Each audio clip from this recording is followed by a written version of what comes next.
Well, everyone, we got some Emerald Coast. We're going to go to the Aussie Outback. So let's do this. We got Clissu on as well. So let's do some good shooting today. All right. Where are we going? Are you teleporting to me or what are we doing? Let's go. Yeah, there is an outpost just north of me. Is that? There's also okay, let's. Okay, where lookout. Oh, you're not that far away. North of you. Okay, let's hike there. Hopefully, this is going to be epic now because I've got that modern rifle, and I've got the scope that you said to do, and literally it's been one shot, one kill.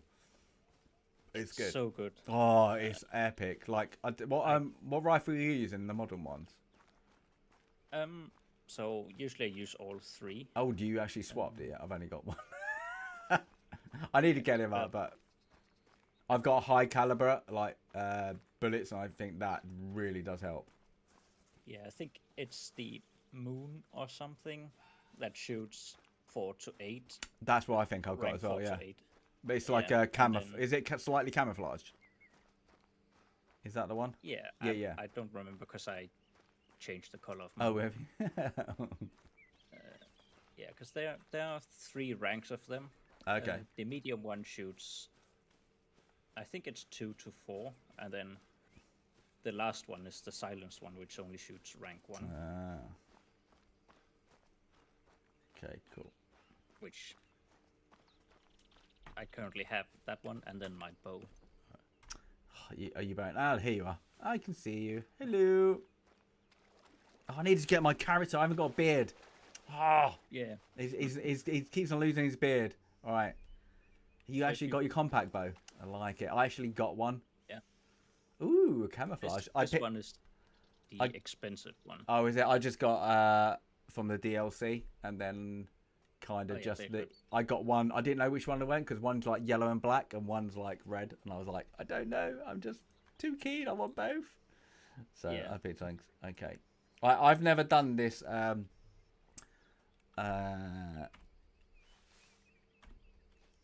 Map. Okay. So even though I just got it today, didn't I? So like, which way are we gonna go? If you look at the map, you can see the triangle road. You just follow that to the north, and you'll get to the outpost. Why is it? Okay. But I'm gonna first run over to the. Oh, okay. Yeah. I see. I haven't actually gotten that. Okay, let me do that then quickly. I think I've got enough ammo. How much ammo have I got? Oh, I've got 37 bullets. I'll quickly get some more ammo whilst I'm there as well. So it's not really tracks, is it? It's like mud bound. It depends. So I've only actually run along the coast, really. Oh, okay. All the way to the east. All right. And then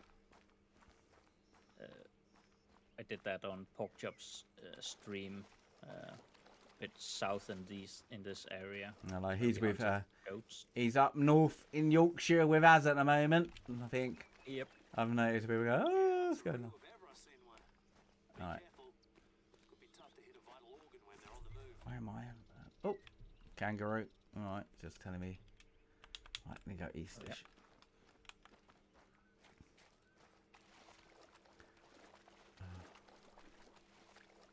yeah. No, he seems like he's at the cinema, wasn't he, earlier? Yeah, he was. Yeah, I think like I see the Twitter posts of getting lost in every single department store. Yeah. It's like quite funny. Hi, Sandy. All right, you guys are gonna teach me how to play this game. Sandy. Hey. This dreadful game. It's not dreadful. It's when you start, you're like getting frustrated because you're using a really terrible rifle, and then when you start getting up, you're like, yes, I love it. It's just so slow. Like you have to walk so slow, and I am not patient, but I will learn to be patient. Some maps you can do like a run and gun thing, but yeah. Yeah, the lake one, what I can't remember what that's called. You can move a little bit faster, but like the New England one that we Clissu did, that you have to literally, it's snail pace. You have to because it's so dense. But this is the Aussie Outback. This area, it's fairly open. There are lots of goats. oh, look at all that. See, I don't even see, when you're first starting the game, you don't even see that many animals. That's why it's like you keep I'm like creeping and creeping and creeping. And then I finally saw something. And then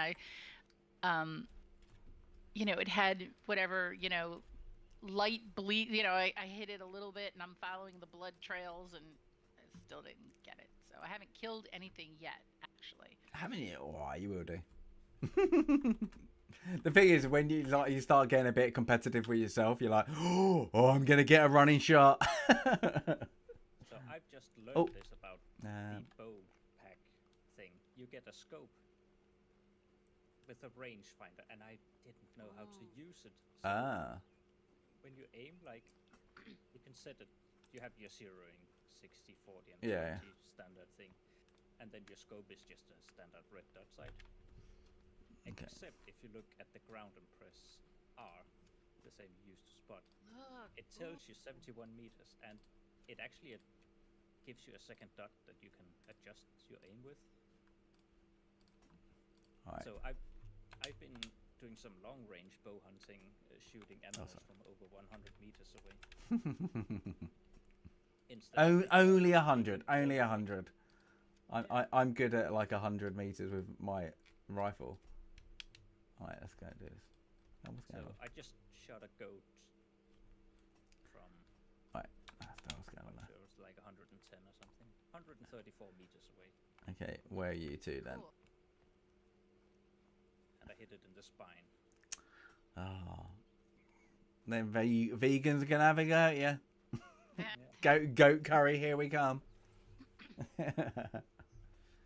Anyway, Sandy, how are you?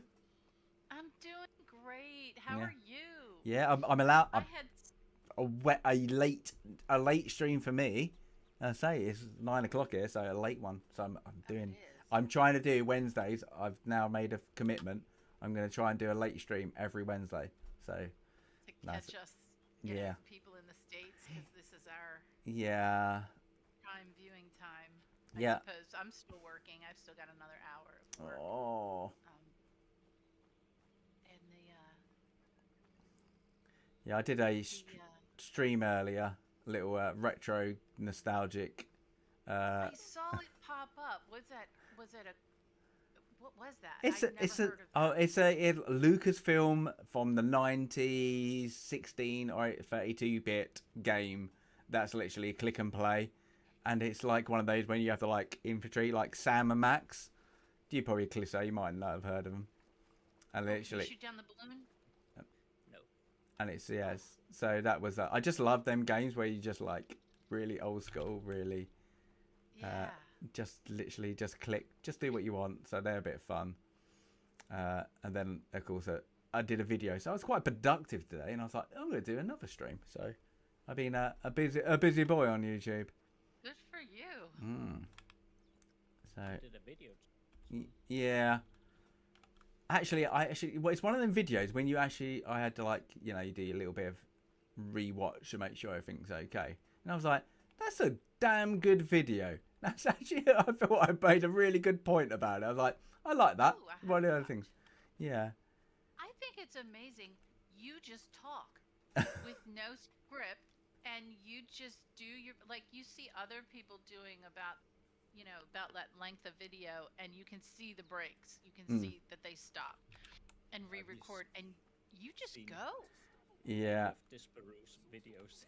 It's almost 2 words. Chop. I know. But they are. He's a perfectionist. He's just such a perfectionist. But you don't even need that, James. You're just such a comfortable speaker. I know. I just go like, it does take me, to be honest, like 2 or 3 takes normally, because I'm like, oh no, that's not right, and then I just go for it, and then when I get into my stride, like a couple of minutes in, I don't know what, I just got a habit of just being able to do it. I suppose it's quite, I don't know if it's a knack or it's a good or bad, but I like doing it and just going on to it. But this one, I started talking about blockbuster videos. Oh wow! Oh, I can't wait to watch. Yeah, no, it was like the whole point. It was like, well, you have to watch it, but like, you remember when you was a kid, and the whole, like, you went to go to blockbuster videos, and it was like an outing, and it was like, oh, and I was like, you know, one of them moments where you're like, like your parents or whatever used to go, all right, we're watching this, and then they went, and you can pick one. You can pick that video. And you're like, oh, amazing. Like, you had the opportunity to pick that one video. And all you did was pick the video you probably seen 1,500 times before. But it was like, why didn't we just buy the video at that point in time? But it was still it was still a moment. You were like, yes, this is important. Which video do you want to do? And I was like, it's one of them moments. Like, I used to love something like a Jack and the Beanstalk movie. And it was a cartoon, and I've watched it probably 10 years ago, and it's awful. It is really bad. But as a kid, wow, did I love that movie?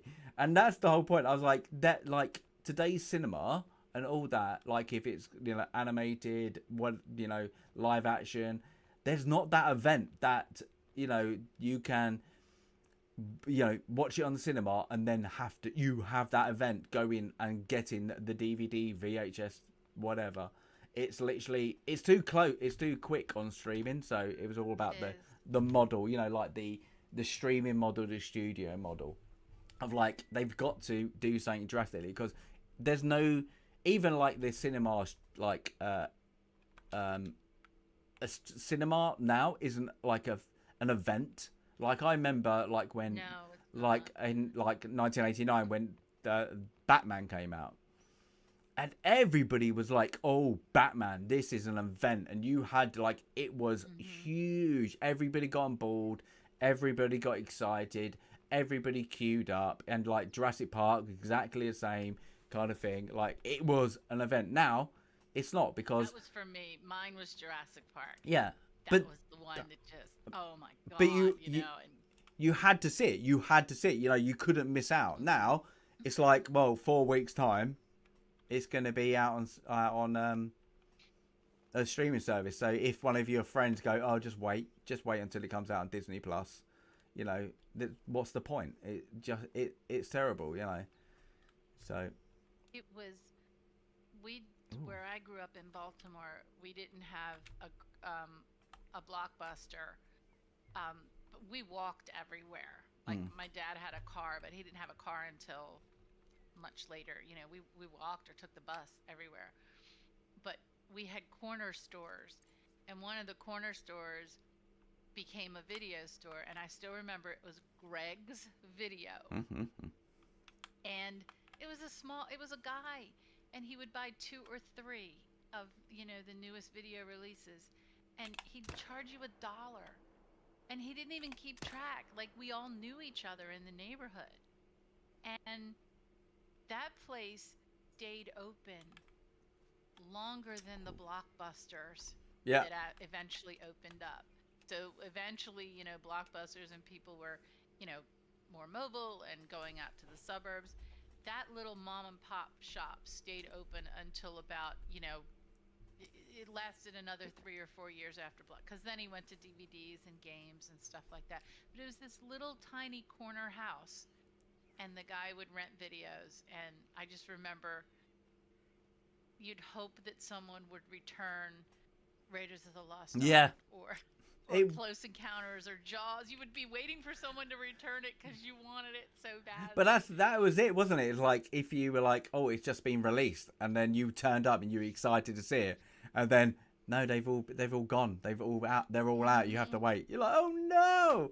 But that was the whole fun of it. I used to love that. But I say, like, yeah, they're like, it's good because like they're memories, and like my son, I'm like, all I have to do is stick on like Netflix, Disney Plus, or whatever, and there's not that event. It's just like, you know, it's not like, let's go out, it's Friday night, we're gonna go and rent a movie. It's not that. It's just like, it's too much on hand.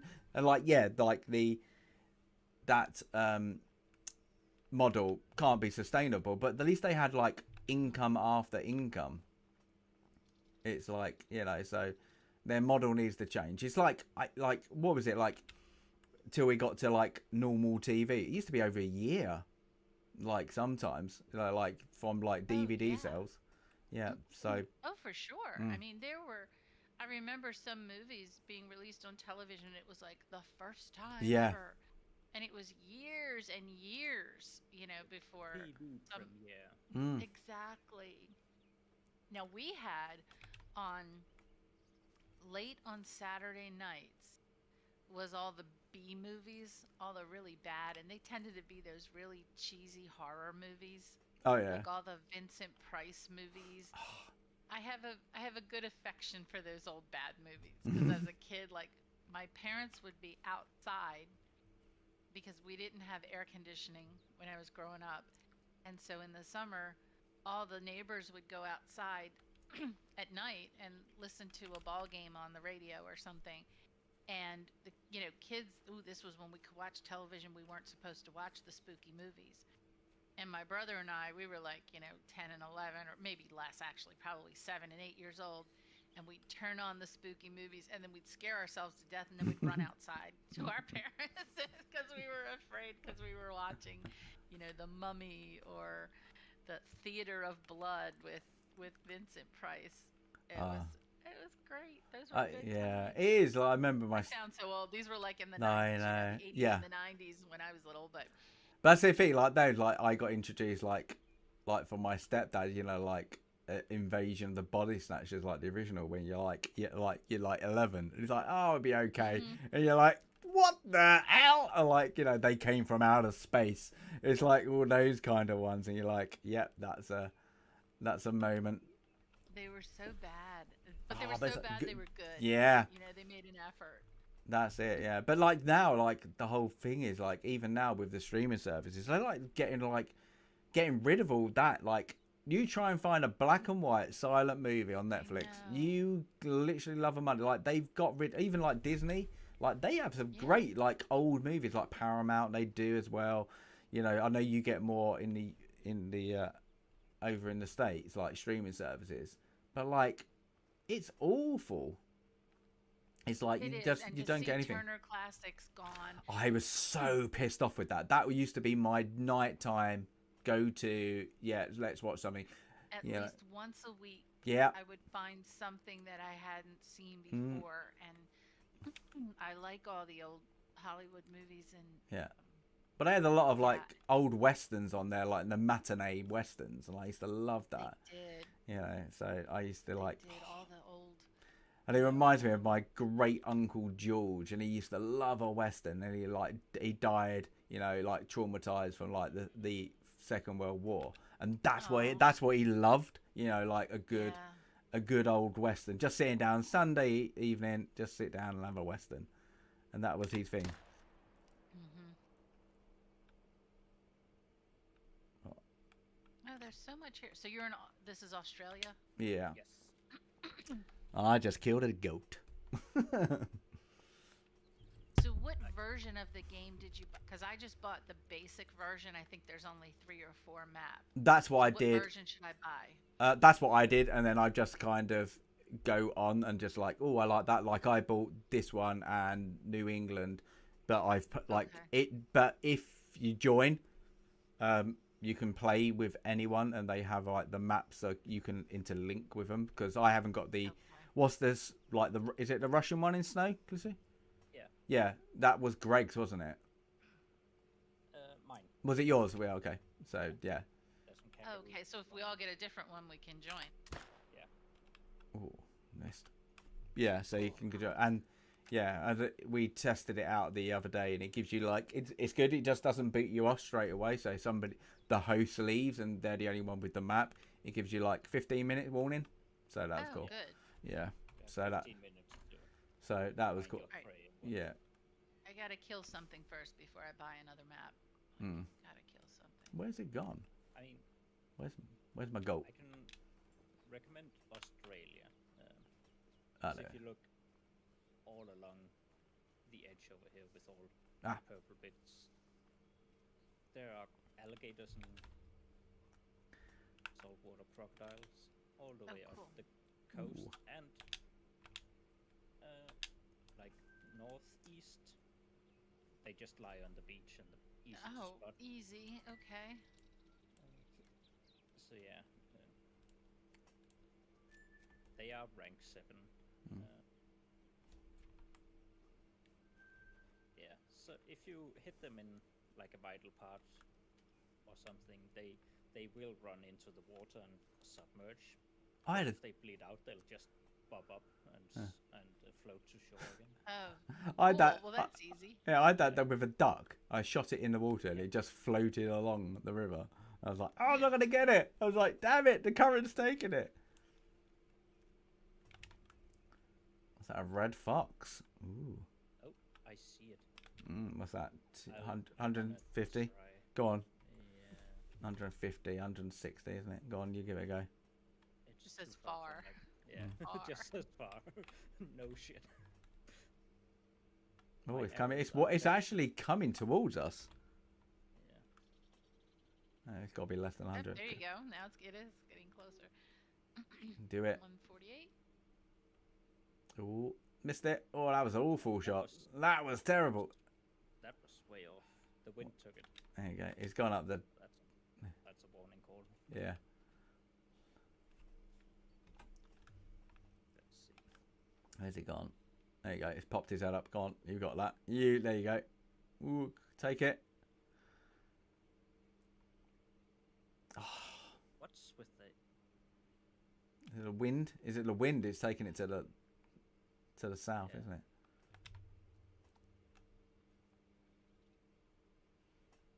Slight correction. I didn't see that land. Oh, I got a great shot. Take it. No, go on. You got to do it now. You made the moment. The streaming moment this is going to be.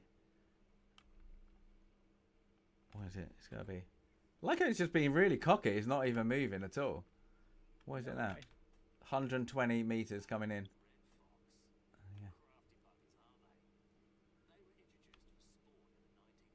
Yeah. Ooh, just a bit high, So correct.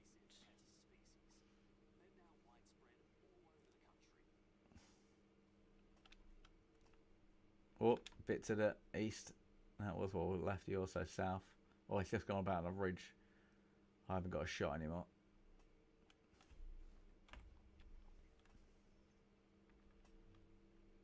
It's going to be a good shot if you get this.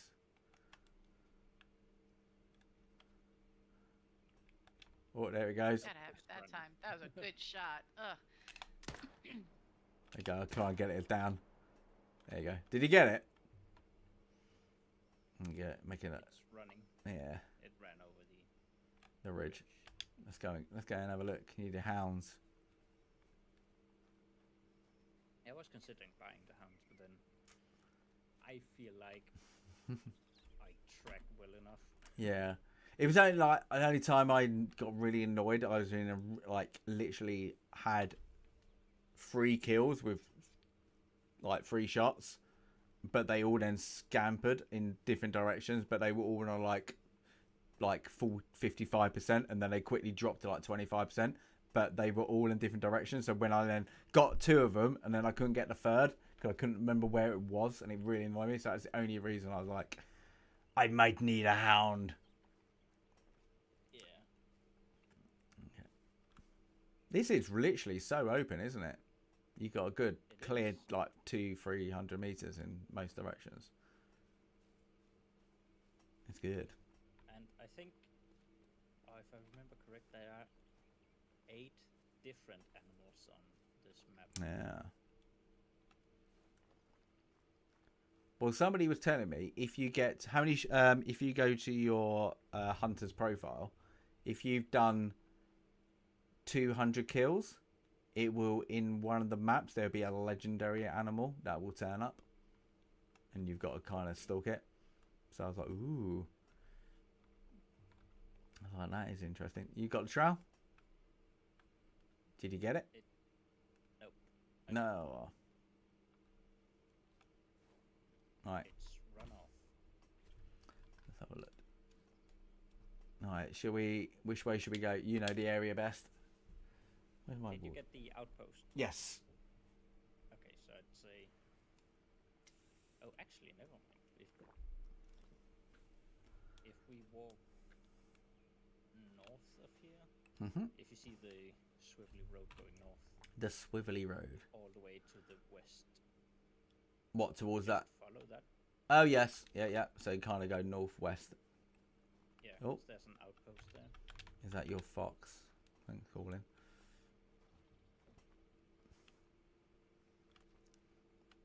Is this your weapon of choice now, the compact bow? Yeah, because now I finally found out how to use the rangefinder. Oh, okay. Have you got a rangefinder binoculars? Ooh, what's that? Not yet. There's a goat. Yeah. 100, 200 meters. You taking it? Can't. Go on. Let's see. Oh, you got it. Did I? Looked like it had twitched. It gave it a twitch. Maybe it was like a... I don't know. It did definitely twitch. When you do hit them, are they marked, or do you just have to go run and look for them? They will. When they're killed. They will come up to tell you how much bleed they've got. Okay. So if you track it, it will tell you how much damage they've got and what species it is. Oh, it's gone. You gonna get it? Got it. Nope. Ooh. Missed myself. Worth a pot shot from 200 meters away. Yeah. So right now I have the bow and I have the bird shooter. Oh, okay. Is that the The silent. Yeah, I use that. It's quite funny. So I'm the noisy git. I wish I did do silencers. That'd be brilliant on the modern weapons. Just literally creep up. I say, as a hunter, you'll be absolutely sweating at the moment. When full ghillie suit. Yeah.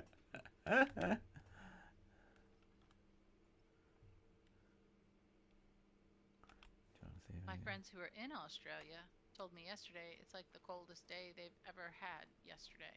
I suppose. What? It was so cold, and they're just happy that winter's almost over. And I keep forgetting. I'm like, what are you talking? Cold. It's 100. Oh, that's right. You're on the other side of the world. It's winter now. It'd still be hot. Cool, like if you go for European weather. I guess inclusive in Denmark, what's the coldest ever been? You're like south though, Denmark, but I'm guessing like it's not. It's still gonna get like minus. It was -4 in for my friend in outside of Canberra yesterday. -4 Celsius. So. Yeah. Okay. Yeah. We don't do Fahrenheit. Well, you invented it. Yeah.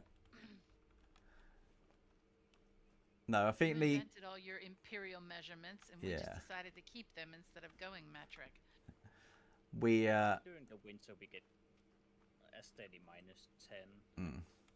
Can go down to like -20. Yeah, I think the coldest I've been in is -22. That was good, but that's when I was doing Arctic. That was good. Yeah. But that was literally, there were some Royal Marines there and they had like -30. So when I turned up, a lot of them were in t-shirts. Cause I was like, what are you doing? And like, what is we've like been out there for months, so we've kind of acclimatized. And it's like, yeah, geez. Cause it was like, it was cold, but it wasn't that, you know, when you get that wind and it's, you know, it really hurts, you know, to be out in the cold. Yeah. It was okay. Like I thought his back heel went there. Like Stockholm, when I was out there, that wind picks up in Stockholm. I felt every time I'm there. That's got a good, because where, you know, where the train station is, where the square and it's kind of that open space. It's like a wind tunnel. Cool, that bit's cold in the winter. I can imagine. I say it's like even like Parliament Square in Copenhagen, that gets cold. Like just south. What you need to do is go to Iceland in the winter. And then they have the outside spa. Go there. Jump in the hot springs. Yeah. that in the middle of the night, and it was like minus 15 degrees. So we sat down there, only our heads popping out of the water. I was in Austria skiing, and they kind of did a similar thing, but you got to, their thing was like I can't remember what it was, and it wasn't schnapps, but it was kind of like very similar. So you had to have like you had like a Jaeger, not a Jägermeister, but it was like a Jaeger schnapps thing. It was really sweet, so it was kind of nice. But they like down that, then you had to jump outside because you just think get out of your gear and then do like roll in the snow and then jump in. Yeah. And then, and I was like, oh, this is hilarious. And you're like, what am I doing? And then you jump into the water. You're like, ah. Then then they bring you in some nice cold beer. You're like, oh, that's nice. We do it with, I guess the direct translation is like fire wine. Fire wine. Never had that. And it makes you really warm inside. And was it like 80% or something? something like that, yeah. Oh, there was something I do not know what it was. It was like a peach schnapps in like Sweden. Oh, but it was literally like your whole insides were burning. It was really so sweet. Like it was like you were like having alcoholic candy, but it was like, woo, my mouth is on fire. But everybody didn't tell me, like, as a Brit, when somebody gives you a shot, you're gonna neck it. And they didn't tell us. No, you're supposed to sip it. I was like, well, I need another one now. Oh, I got kangaroo. Look at that. No, terrible shot. Terrible. All right, it's coming your way. Can you get that? It's bouncing your way. Oh, that was awful. No. No, they don't tell you that. I did a very Russian thing of just let's down your drinks. All in one go. Yeah. Boy, they don't tell you. Like Brits don't. If somebody gives you a shot, you don't sip it. It's literally like, especially used to be in the military. You don't sip your shots. It's an aperitif. Yeah, you're like, yes. There you go. Some dry sherry. I hate sherry. But All right, now I really want to know about your comedies list. So, Stasis, when are you producing that video? For tomorrow? Yeah, I'm going to probably get it out, do the last bit tomorrow. That's going to be done. But I had so many good ones, and I liked it as well because I literally, I re-watched probably 80% of it, and I was just literally, I had so much fun. I love this movie, and I forgot how many of them I loved, and then I was like, this has got to go on the list, and I was like, is it still good? And I was like, yes, I still like it. It's still a lot of fun.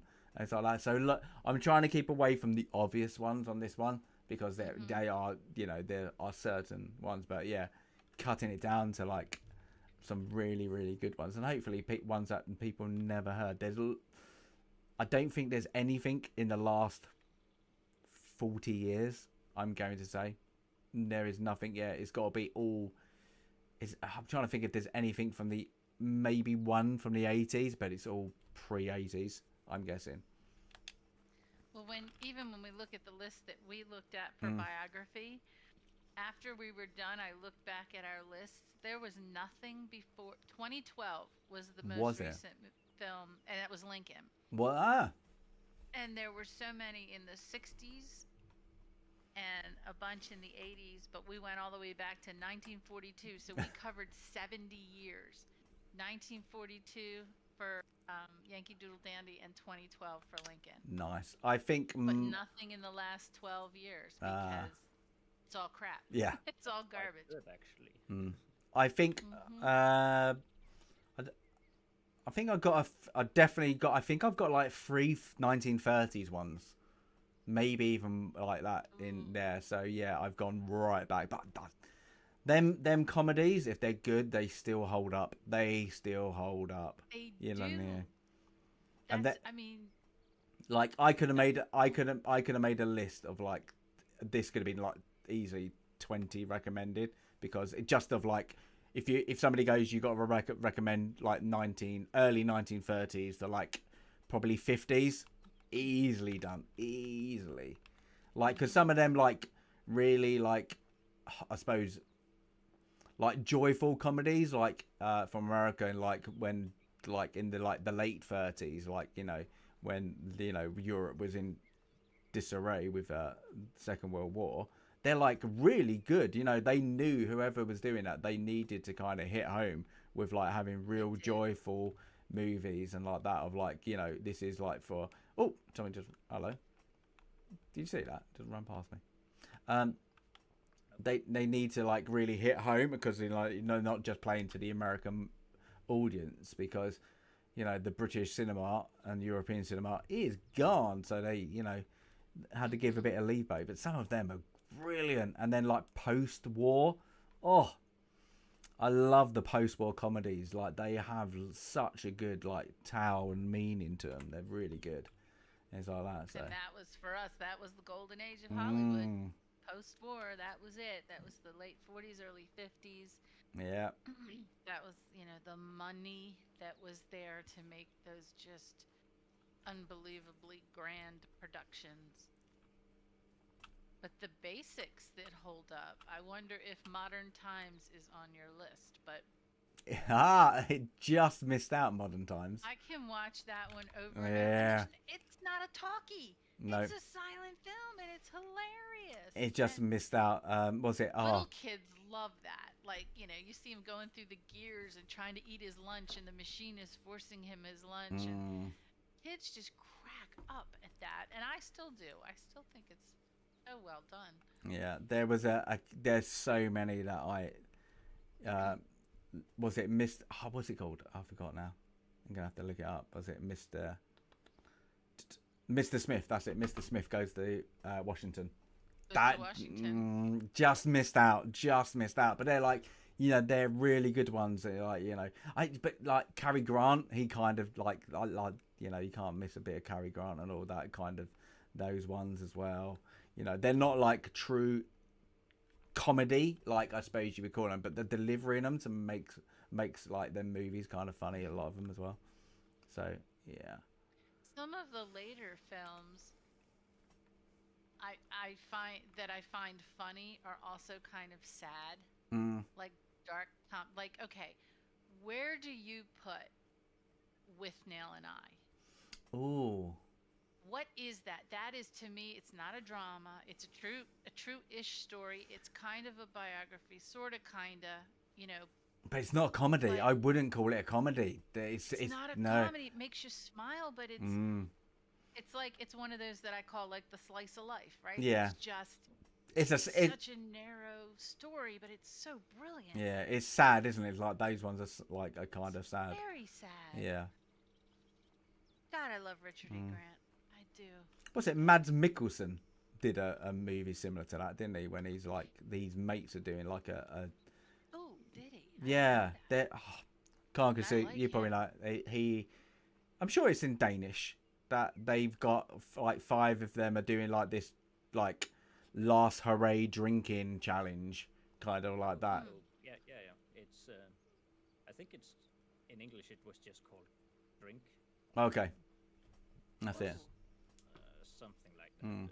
They were to keep an alcohol percentage of 0.5 or something. Yeah, that's it. Yeah, it's literally to unlock their true potential. Or something like it's that. a bit of a weird one, but that's like a dark comedy, isn't it? Really, as well. Yeah. But see it, no, I haven't seen it, but it won an award for best soundtrack or something. Okay. I think. But that's like With Now and I. It's like that kind of, you shouldn't be. It's a more of depravity kind of movie, but with comedy. Depravity. It's so sad. It's he can't get out. Here's the trained actor who is just so depressed and given up, and then here's the whippersnapper who gets the big break at the end, and it is heartbreaking. And when he does the speech at the end, I haven't watched that in years. That makes me want to watch. Oh my God, the speech at the end. What is it? And I forget what it's Shakespeare. Whatever it is. But it's just it's gut wrenching. And then there's like the other outpost. Oh wait, okay, which one? The Suf's place, I think it's called. Okay, you travel there, and I like. Oh, the Stellar Tower? No, that's not the. Oh, I see. Yeah, yeah. No, but there's so many of that is like, they're great, but they're kind of sad at the same time. But yeah, but I always laugh when I went to Copenhagen like for the first time. It's hi Tumby, yeah, Tumby says hi guys. Hi, Tomby. Oh my gosh, are you streaming? I'm just chatting away here. No, that's all right. No, I'm streaming. Yeah, that's right. Chat away. It's good content. No, it's like how. Hello, chat. Yeah, there's not many people here. I didn't start cursing like a sailor. Never. You would never. I've yet to experience that. Yeah, that'd be it. Yeah, do a curse stream. You haven't been with me when I've been playing Elden Ring. No, but I did realise, like, I went to Copenhagen just as, I think it was the promotion of Casino Royale started coming out. And, of course, that was probably Mads Mikkelsen's first big, I suppose, Hollywood film, wasn't it, in James Bond when he played the baddie in that. Yeah. And literally, I didn't realise. I was like, oh, he looks good. He's got the look. And I didn't realise how big he was in, like, Denmark and, like, Scandinavia. Oh, he was massive. Really big. Yeah. But like, I think the James Bond one was his first, like, international. Yeah, it was, yeah. Something like that. It was the first time, like, we knew who he was. And then I looked him up, and he does amazing work. Yeah. He's done a lot of great Danish comedies. Yeah. Because it was quite funny because I watched Casino Royale in Denmark, and even though, of course, it was in English and they had Danish subtitles, I couldn't help but try and read the Danish subtitles. Even though I was learning it, I was like, I'm going to learn. I don't know what they're saying. I can't read it, but I can hear it. And it was like that. But they had like it was like a mini, like, I suppose it was kind of like weird. It had like a B movie before the actual show. And I was like, but it was in Danish. And of course, didn't have any English subtitles. But I don't know what it was, but it was a comedy with him in it. And it had like this 15-minute clip of like whatever he was in. And everybody was pissing themselves, except for me. I was just like, oh, I don't know what to be like. Everybody was like literally wetting their pants for 15 minutes of this comedy. And I ain't got a clue what they were like. I was just like, I'm just going to have my popcorn before James Bond starts. I didn't know what everybody's doing. Everybody's like, the girlfriend at the time was like nudging me like, oh, look, that's really funny. And I'm like, no, I'm just learning Danish. I don't know what they're trying to say. I don't know. Yeah. I've been here 2 months. I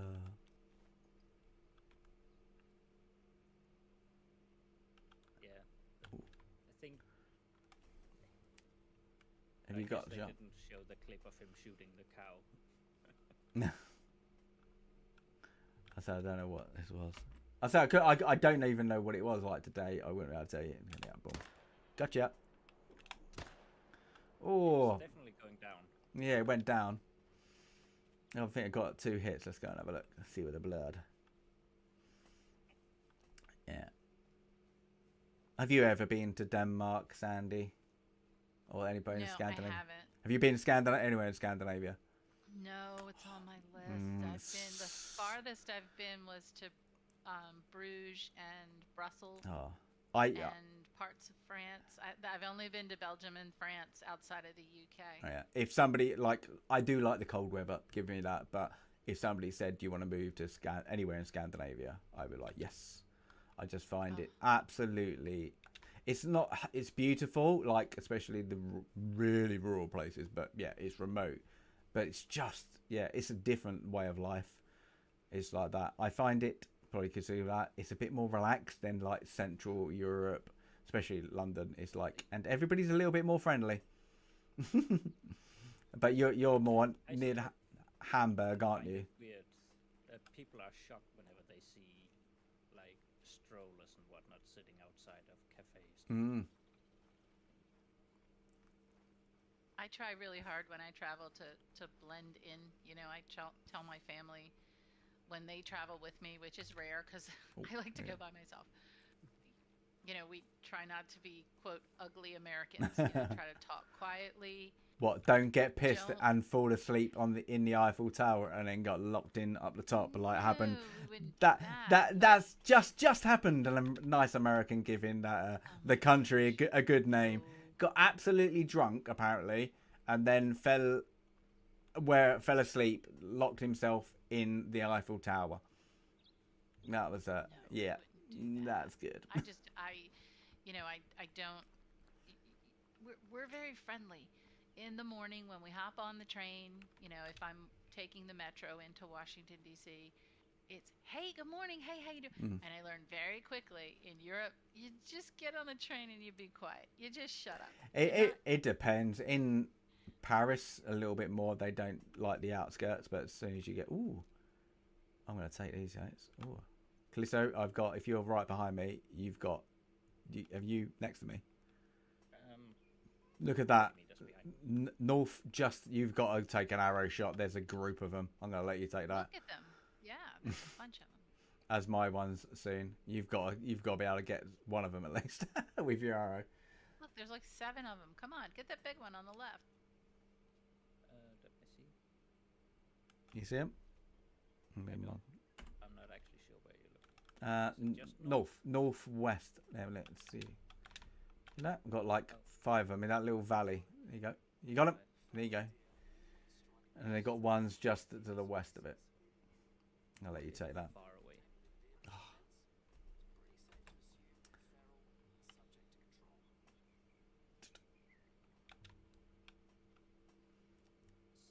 The deer or the goats? Which one? But yeah, if it's going to probably upset some Scandinavians, but I did find the Danish are the most friendliest. I'm sorry, anybody else in Iceland, Norway or Sweden, but I did. It's literally, yeah. I'm just happy it didn't say Swedish. No, that's very friendly. The rudest people I've ever found traveling are other tourists, not the locals. Yeah, I got almost pushed down a flight of stairs in the Paris metro by some guy, with a backpack just running. I always try to know what side of the escalator or stairs to walk on because it's different. And this guy just flattened me. He was running up the stairs, spun around and hit me with his backpack, and I almost went tumbling, and I did fall, and I just banged my arm. And for the rest of the trip, my arm was so sore. And obviously, he never said excuse me or anything like that. But he was French. So. Yeah, the rudest people are always the tourists in other countries. I must say, Russians with a bottle of vodka are very, very friendly. Where I lived in Copenhagen, there was some group of 3 Russians across the way. And they would every weekend, because they would. Yes, there was was it there was also bar. What's it called? Zeros. I can't remember. There was one in. It's literally. I'm getting the things. You ever seen? The only way I can explain it, this literally club, and it's not my music. You remember Triple X, the movie, and they go into like a Rammstein kind of a club at the beginning, and they've got like like trance, what I can do is like trance German heavy metal music. Wow, they took me into that once and they were loving it, and I was like, what is this place? But I'm sure it was called like Zeros or something, and it wasn't my kind of scene. But literally after a few vodkas, that was it was okay. But literally them guys could drink, literally. They didn't mind me because ex-military, you don't do mixers, but when you're in your 20s, late 20s, you can hold your vodka, I suppose, a little bit more. So they loved me. Is this your goat or mine? Must be yours. I got mine. Mine. 108 meters away. Yeah. Oh, you got 2, did you? Did I? Well, there's one in front as well. I'm not sure. Yeah, that's definitely yours. Yeah, you hit 2. See? I thought I missed it. Because when I went to look in the binoculars, there was another one there you go. Here as well. That was literally color. vital organs. 21 meters away. No, let's go. A little pop shot. That's what you want. No, but if you've got to like, because you've not really been to Copenhagen, have you? Only to leave the country. Only to leave the country. There you go. Yeah, that's a good airport though. I don't mind that airport. It's quite a good airport. Like take the train in, don't you? Yeah. You can basically take the train and just step outside. In the airport. But yeah, I do like Copenhagen or Copenhagen. It's a beautiful, beautiful city. It's like that, and it's good in the. I say with. In the Christmas time, that's like really good. It's the best time to go. Wrap up warm, and make sure you get. I'm so jealous. Yeah, and you get proper Carlsberg, not the Carlsberg that we like. You get imported. They actually I can't remember the bar's called, but they have like 20 different variations of Carlsberg. It's brilliant. You know, we have a day for Christmas beer, where it's just handed out in the streets. Oh, I am coming. When's that? I missed that day. It's J Day. Yeah, I must have missed it. It's what we miss here is like that deep-rooted hospitality that you find in some cultures where, whether it's my family, I have some Russian in my ancestry, and sharing a drink is just the beginning. It's all about hospitality and making your strangers feel like friends and just sharing what little you have, because where my family's from, which is basically Siberia, you didn't have much, and so you shared what you have.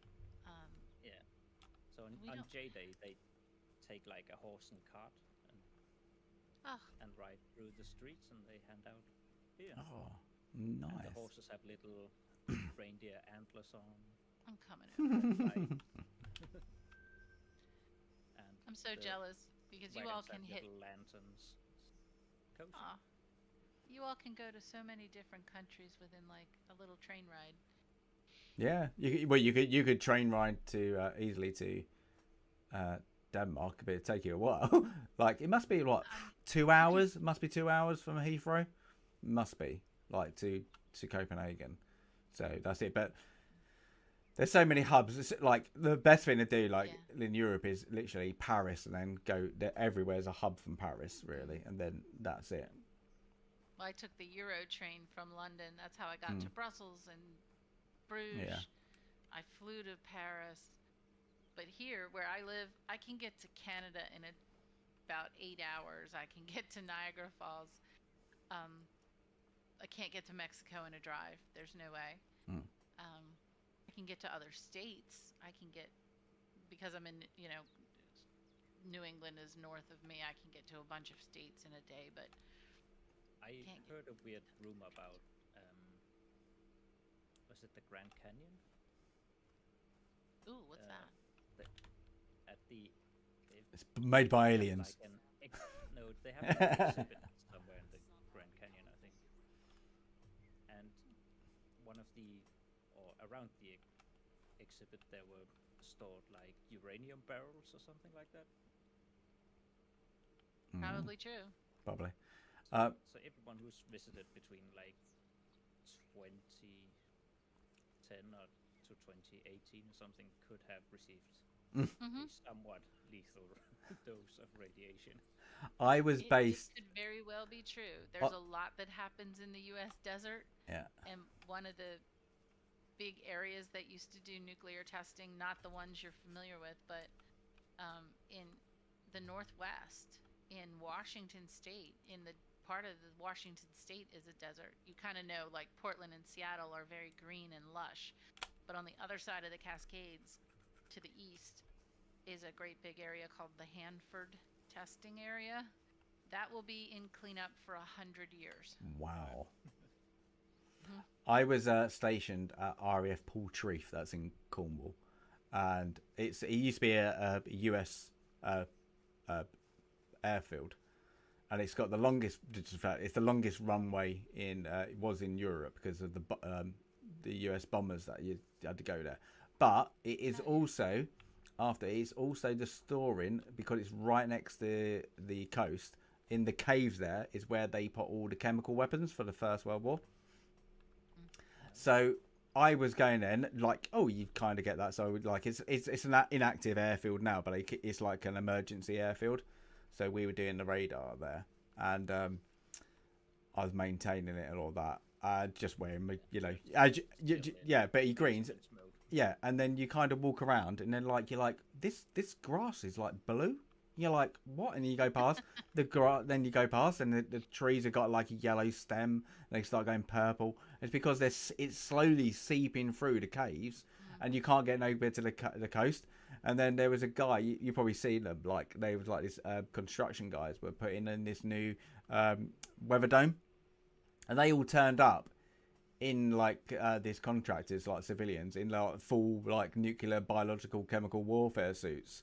And then there's this us, like me and like this girl just standing there just going, do they know something we don't know? Because we're literally in our like normal gear. And we're like sitting there, we're like, they wouldn't take any chances. Yeah, we're like, yeah, literally, yeah, we're not taking any chances. But yeah, that's all, and every nation, they agreed to put it all there. So that's all like everything they ever used in the First World War is all in these caves, like deep buried in Cornwall. But yeah, you can't go no to it. If you get like, I think it's like 50 meters near the to the shore, they will get helicopters and get you out. It's like a no kind of boat zone as well. No-go zone. Yeah, but that was kind of interesting. I was like, oh. Yeah. So, but that's a bit dodgy. How many actual chemicals are down there from the First World War? They'd use some nasty stuff. So, yeah, like, yeah, just give it a go. Test you. Does it melt the skin? Yeah, give it a go. Just throw it at them. Where's the wind direction? Oh, have you seen the what's it called? No News from the Western Front. The new one. Yeah. Yeah. I have not. I have to see it. If you see the wave of gas just coming along, it's insane. I don't think it's the best interpretation of the book. The book is really good, but the visuals are visually it's great. Yeah. And though not quite historically accurate, it is fairly accurate as well. Yeah. Well, neither's the book, is it? Yeah. Yeah, so does the book though. So it's kind of true to the book. It's just I don't think it's well drawn. Don't make the same mistake as I did. What was that? Netflix automatically set it to English. Oh, did they? Dubbed? No. Yeah. Oh. Yeah. And I didn't You're like, why? realize until halfway through that it was actually original German. Yeah. Yeah. Yeah, it doesn't come across, I'm guessing, as good if it's It just dubbed. becomes awkward when some German words are not translated at all. I was watching something in it was French, and I put the subtitles on, and my girlfriend can speak a bit of like quite well French, and she was like, that's completely wrong, that's not what they just said, and it means this. And then I was like, oh my god, let me just watch it. And it was just like these like little bits of like misinterpretation, like just the translation. And I was like, that's funny. But yeah, if it's dubbed and they're saying something, yeah.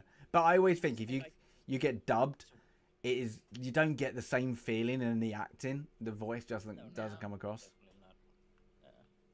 Also, when I watch movies, I don't watch it with Danish subtitles. I always watch it with English. And like, say anime, for instance, I watch the dubbed because I usually have it running in the background. Yeah. I like to listen to it. But you don't put subtitles on that because they never match.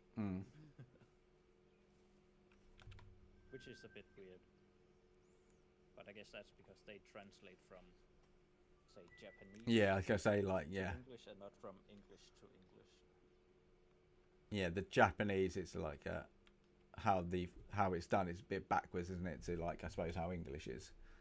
It's like, I think the closest to English is like probably Spanish, how it's like it's forward instead of most of it like it's backward, isn't it? Well, but English is still the hardest language to learn, isn't it? Every one of it, because we're backwards in our ways compared to everybody else.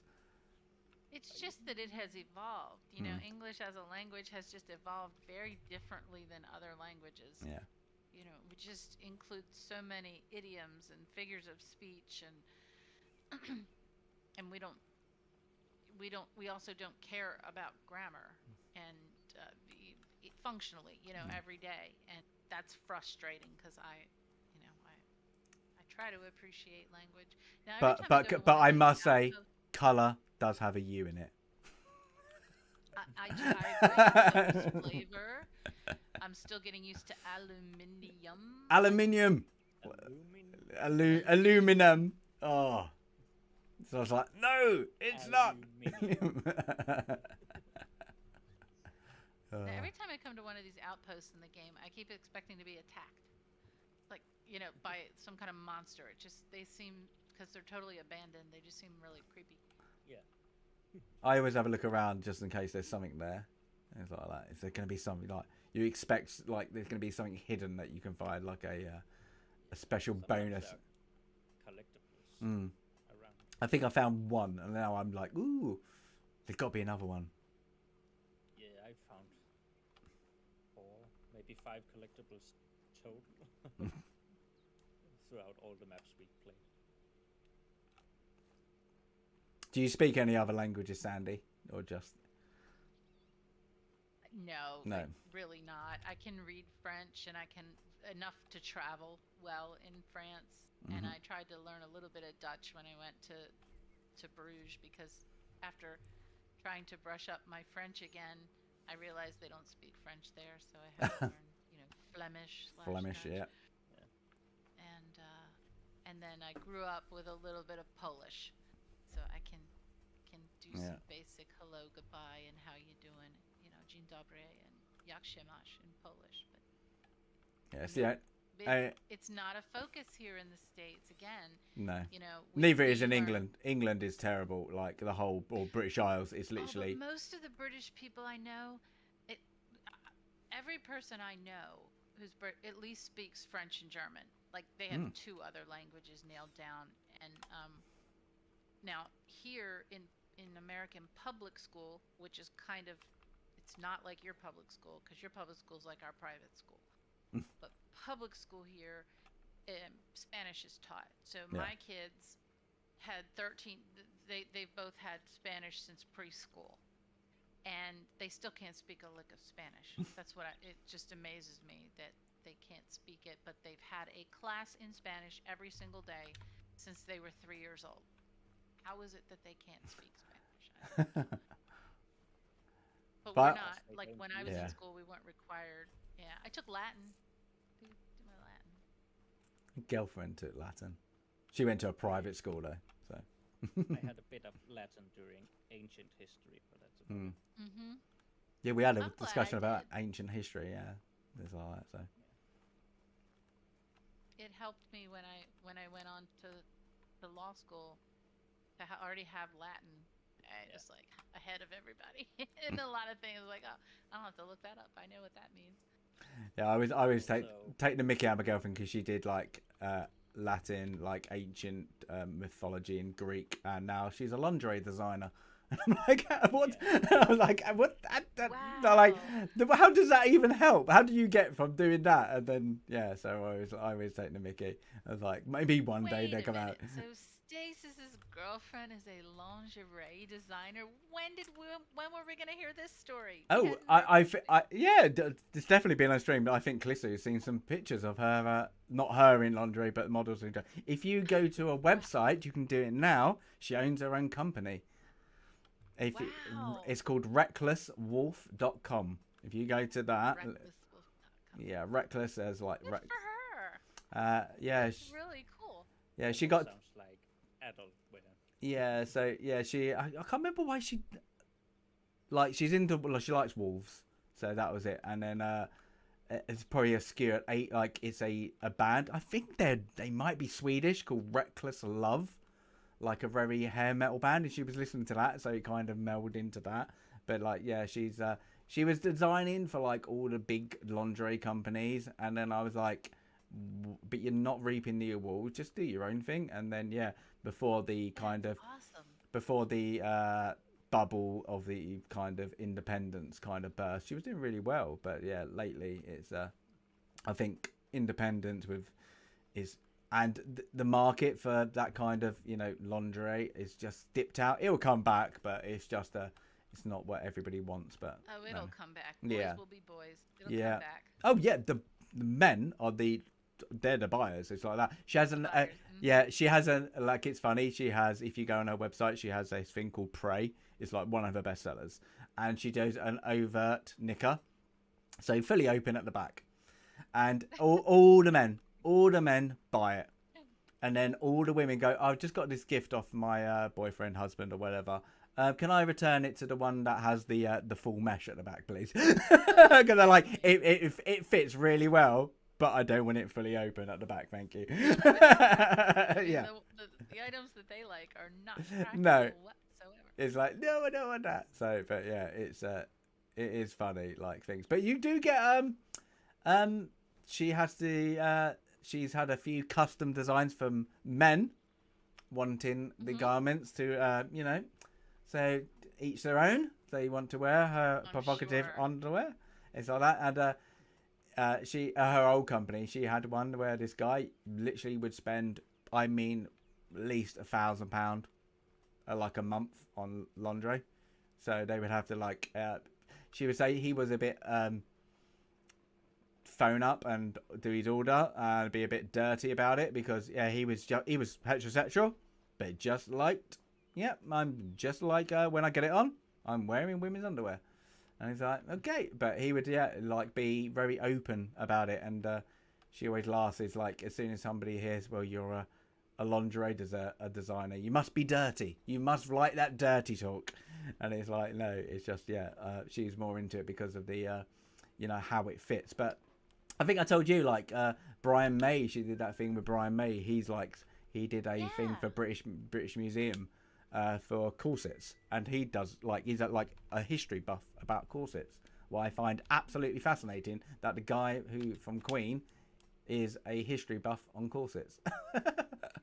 It's just like the most random fact. But she did that, and so I think it's all about contour. Like, she loves like how contour works to the like to the body. She's like fascinated. Like, normal fashion design is like you can design whatever you want, and it kind of can work. But this is you have to be getting the maths right, I suppose, and like get it all fit in perfect. Well, but that on the fabric. I mean, if there were one thing I would tell men to give a try, is like, everyone should have a really nice silk, next to their skin. It's nice. It feels good. Treat yourself. There you go. I'm sure in the winter times in Denmark, a silk thong. There you go, Kissy. I'll send you one over. I treated myself for my big milestone birthday to some silk sheets. I had never had not silk, kind of sateen they're called, but they're like silk, and they're just as expensive. I'd never had them, never tried them. I said, it's my birthday, I'm buying myself a present. And oh my God, it's like, why didn't I do this sooner? Like, young people, treat yourself once in a while, because why wait? They're so nice and so comfortable, and they're good for your skin. They're really good for your skin. My girlfriend is really mean to me because she buys the bedding. I'm not allowed, but she will buy herself the really expensive pillows and like nice satin pillows, and I have to get the cheaper ones. She went like, no, you don't. You don't deserve that. Yes. You have a beard. It's going to greasy. It's going to be like that. You have to put oil on it. You're not having the nice pillows. I'm like, oh. So I'm like, that's exactly what I do. Yeah. I have my side. Yeah. And he has his side. That's it. He knows. In fact, behind. Oh God, now no one will know who I am. But like, the headboard on his side, which is it has fabric on it. I cover that in a sheet, because he watches TV in bed and he sits up. Oh, I have to have a little cushion for my hair, yeah. And it's like, okay, it's getting sweaty on the fabric, so I keep his side covered. And Yeah, because you know. When I roll over, and we always have a little, good night and all, a little talk and all that. And when I roll over, the last thing she said is, "Go now, get off my pillow." Like, damn it. Mine. Yeah, it is literally. No, you're not allowed that. They're too nice for you. That's what I get told. I'm like, what? Even though the kid, if he jumps on it as a 2-year-old, I'm like, well, he's allowed on it. He goes, well, he doesn't. No, He's no. Yes, but I can take him. Like that. He's like I don't mind his smell. Like, oh, thanks. My kids are not allowed near any of my nice stuff. No, they're not even allowed in my little office at home. Nope. Nope. I don't want sticky hands on books. He's quite good. He's good at like getting the wet wipes out and now washing his own hands, like cleaning. So he's like that. So he's like, oh, I know I've got messy hands. So he's like that. So he's got now kind of, I guess, in train to do it. So now and again, he calls him make a mishap, but he's really excited now because only parents are gonna know this. He's got really excited because first time he used a potty by himself, and he knew he needed to go, and it was literally like the moment he just of like joy in his face of like he did it. And I was like, that's like, why am I celebrating somebody going to the toilet? And I'm like, it's like hilarious. But he's like, just, oh, I did it. And like, yes, like you did it. It's like hilarious. And like only parents would get that moment. Well, for me, the biggest moment was when my kids got old enough to pack their own lunch for school. Because I hate packing lunches more than anything on this earth. I'm not a cook. I just can't. I could not ever stand packing lunches. So when they hit about 2nd grade, 3rd grade, they could do their own lunches. Oh, that was like freedom for me. What age is that? Because I know our grade system is different. What? So 2nd grade, it's 6 and 7. Okay. 6 years old, 7 years old. Yeah. Mm-hmm. Yeah. I mean, I give them all the fixins, but they can, at the time, now they're older, they can certainly feed themselves. And now they can, when they can feed themselves, when they can dress themselves. And now I have one who can drive. Oh my God, life is wonderful. My kid, they can drive their siblings. Yeah. But I guess like lunch is different for. Do you cook lunch for your kids for school? No, because in our school system, the lunch period could be at any time of the day. So literally, they could have their lunch bag. They could have their lunch at 10:30 in the morning. Really? Or 2 o'clock in the afternoon. Wow. So the lunch has to be like, it's usually a sandwich and a piece of fruit and some snacks during the like they can have a snack in the morning too. But did they get the option to get hot food though, if they want to pay for it? Oh, they can. Yeah, they can in the cafeteria. Yeah. In high school, where my kids went to grade school, they did not have a hot cafeteria. Because they went to a small church, private school. Yeah, it's behind a bush. I can't get it. Yeah, like our when you're 7 to 11, you have to have a hot meal. It's compulsory. Like what it used to be when I was at school. So I'm guessing it still is. Let's go. Yeah, we don't. As long as you can bring. You could bring it, but yeah, you'd have to. Cafeteria. Like. But my youngest one, she's in an engineering program, and she takes one extra class every day for engineering, and that means she doesn't get a lunch. Because she takes an extra class so she can get her engineering certificate when she goes into high school when she's older. And so she just has to take her lunch around all day and just eat when she can, like take a little bite here and there. And so she's fine with it. But they have 3 special programs. One is engineering, one is computer programming, and one is like health sciences and biology. And they say those are the kids that run around looking hungry all day, and I feel so bad, but she wants to do it. So she just takes a bite when she can. Yeah. I think I'm gonna pop to bed. Okay. Oh my gosh, it is late. It's late for you, isn't it? It's 11. 11, quarter past. 11. Oh, I got it. Yeah. Yeah. Oh, I did kill the fox. There it is on the floor. You did. Yeah. You did. I did hit it. I thought I missed it. It must have clipped the towel. I didn't see it flinch. No. There you go. It is. Well, good night, Clusu, and I am going to go make a dinner for my kids. Since I just revealed online that I don't make them lunch. Anything good though? I actually, we do have mashed potatoes. Mashed potatoes are coming tonight. We had a pesto, spicy pesto pasta. That's what That's what he wanted. He's got in the habit. It's really good. He's loving cooking, helping me cook at the moment.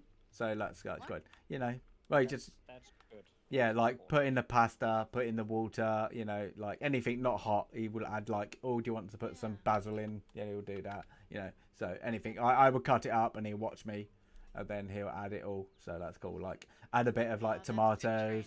So yeah, but he loves it. It makes him. But we've noticed if he does that, he'll eat more. That he's, you know, oh, I made the dinner, and that's what you kind of think. Yeah, he's really like, oh, and then he kind of, mummy, dinner. So that's kind of really cool. Well, good night, Clusu. Have a good night. Have a good one. And Stasis will you'll be streaming tomorrow. Oh no, tomorrow's Friday. Is tomorrow? No, Thursday. Friday. So comedy's coming out on Friday. Yeah. I want to see your comedies on Friday. Yeah, it's going to be good. Looking forward to it. Yes, we have to. Yeah, and then we have to touch base on which one you want to kind of join in next. That'd be good. But that'll be fun. I'm sure history or war movies or whatever you decide but there. War's going to be. I'm going to do it about alphabetical, so you have to. I like crime, thrillers, drama. That's always going to be a good one. It's like, what do you? Good. Yeah, I'm happy to jump in whenever. And sci-fi. Sci-fi is going to be a good one, probably. See what you class as sci-fi, because you can't do, as you said, you can't do, you know, your Star Wars. You can't do that. You've got to be a bit obscure. So some of them I've got on there is a bit. Oh, that's a good movie. I forgot about that. But yeah. So you know what I saw before I saw Star Wars, because I didn't see Star Wars in the movies. I was, you know, it was the great movies were before I was born. Yeah, before I was able to see movies in the theater. But I did see The Black Hole. Do you remember that one? The Black Hole. Is that a Disney? Yeah, I was gonna say. Oh, that is all. I don't like that. I really don't like that. I know what you're about. Yeah, it is terrible. It's terrible, but it's the first sci-fi I saw in the movies, and I don't even think it was when it came out. I think it was a few years later. Like our local theater would rerun old, older movies. But that was my first. So when I finally did see Star Wars, then it was like, oh, of course this is the greatest movie of all time, because that other stuff. I can't remember what the first one. I wasn't even born in 1979. I'm not that old. But I'm older than you because I was born by 1979, but I wasn't old enough to see Star Wars in the theater I did see Empire Strikes. No, I didn't. I didn't see Empire Strikes Back. I saw it again many years later. No. Theater. Thank goodness for local theaters, because they did run older movies. Yeah, I think mine must have been old movies, but I'm trying to think of my most vivid memory of cinema, and it's probably, you know, like you're gonna get like an old Disney animation probably, but when you're younger. But I remember like my stepdad going, "Oh, do you want to watch this?" and then putting on the VHS tape. And like when my mum was out. That's how I saw it. Lost Ark was on VH. My dad brought home a bootleg. It's like, do you want to watch that? Do you want to watch this? What is it? And then just falling in love with these like, and I think it's like, even though Raiders is awesome, but it's also that moment you're like, ooh, I should be watching this, especially when the guy's face starts to melt and all that. You're like, when you're little, that's a little creepy. You're like, I'm not supposed to be watching this, but thank you. Yeah, that's it. Exactly. But I was good. Like my sister would always have nightmares over them kind of things. Always did. But I was always good. I don't know how I don't know why. I always go, no, it's a movie. I could like separate it from that. I don't know. Like none of them ever scared me, because like I remember once my sister managed to get into the locked tape, and she put on Alien. Like when we were really young, and and my dad stepped and it was literally 20 minutes in, and she was like, and and I was like loving it. I mean, yeah, like, and then my stepdad came in from the garden and was like, "What are you watching?" And then like she started crying, and then he was like, "Well, he's all right," and I'm like, "Oh, I'm okay." And he's like, "You're not scared?" He's like, "No, all right, we'll watch it," and he can't let me carry on watching it. So that was yeah, that was not good for little kids. No. That got me again, like it was years after it was released, but my local theater would run. It would run like one because it was just one screen, right? It was one of these. I'm going to use the word grand. It was a grand old theater called the Grand, and it was one screen, but in between like the primary movie, they would run an old one, and I swear my parents took me to see Jaws when I was too little for Jaws. And I knew that the next time I got in the bathtub, that shark was coming up the drain. I did not want to take a bath because of the shark. You know the bit when he goes into I know it's going to happen, and I've seen it multiple times, of course, Jaws. But you know the bit when he submerges and it, like that body, like the head or the arm, and it just pops out. Yeah. Every time it makes me jump, even though I know it's going to happen. But every time I'm like, that is just great film. That is literally great timing because I know it's going to happen. And every time I'm like, oh, but I know it's happening. It's like brilliant. Oh, I love that. Well, yeah. If your final product is greatest of all time, just regardless of genre, Jaws is one of my greatest of all time. Yeah. I love the movie, and I've studied the story of the Indianapolis. So story, which is a real true story and a harrowing story, and it also has threads of Moby Dick, and it also has threads that go all the way to the Wrath of Khan. You can pull those. I try to I write little book reviews. I hate to say that when I read a book, and when I read Jaws and then read the story of the Indianapolis in Harm's Way, and then Moby Dick, you read these things and you're like, wow, they really did a good job drawing these themes together. There are so few films that do that, and so few writers that can do that well. Sometimes they do it and it's kind of clunky. But all the way to the story of Khan, from Hell's Heart I Stab at Thee, that comes from Moby Dick, and Moby Dick is referenced in Jaws, and the story of the Indianapolis is a true story that kind of lived both of those in reality. Didn't Nicolas Cage just do a recent one like so long ago? Indianapolis, like a rehash of it, like a new version. I don't know. I'm sure he has. I'm sure he's done I don't think he did well at the cinema, but I'm sure he did one. But there is an old movie of that, isn't there? There is. There's an old one. There's a really good documentary. But just to think, I remember how terrified I was to take a bath. I was like 5. Like, what parent takes your kid to see Jaws when they're like 5? And it's funny because then I remember back. I think when you say like experience that you remember, okay, not being scared to death, but for me, like I think the biggest cinematic experience as a kid was Back to the Future. That was awesome. I don't think I saw definitely 2 and 3. I don't think I saw the first one in the cinema. I'm not sure. No, I don't think I did. I definitely saw 2 and 3. But the most immersive experience I ever had was seeing Independence Day in the theater on Independence Day when a plane crashed near my house. What? And our theater shook. And it was like, oh, this is part of the movie. And then when we came outside, we had learned that there had been a plane crash near a small airport. I could say it was like a biplane. It wasn't a big one. Yeah, it's a small plane. Yeah, it was a small plane. But it's still like it was a kaboom. And the theater. And I just never forget that scene. Yeah. Independence Day, on Independence Day, with my mom and some family members, and a plane crashed somewhere near. I think it was at a small airport near us. That's a movie that isn't very good, but you love it. If you actually take Watch it yeah, every yeah, time, it is. drop everything and watch it. It is. It's literally like, why am I watching this? It's not very good, but it's just it's corny and it's great at the same time. And how you say, it's so over the top. I'm gonna say it, over the top Americanized, but it makes the movie. If it wasn't that corny, I don't think it would have worked. It's like that, and it's like, is it Randy Quaid? Is it Randy or is it Randy? Randy. Yeah, Randy. He's part in it. It's brilliant. I love that character. It's hilarious. What about like Judd Hirsch? You know, the old Jewish dad. Oh yeah. He played in Taxi, you know, one of those old 80s sitcoms. He was brilliant in that movie.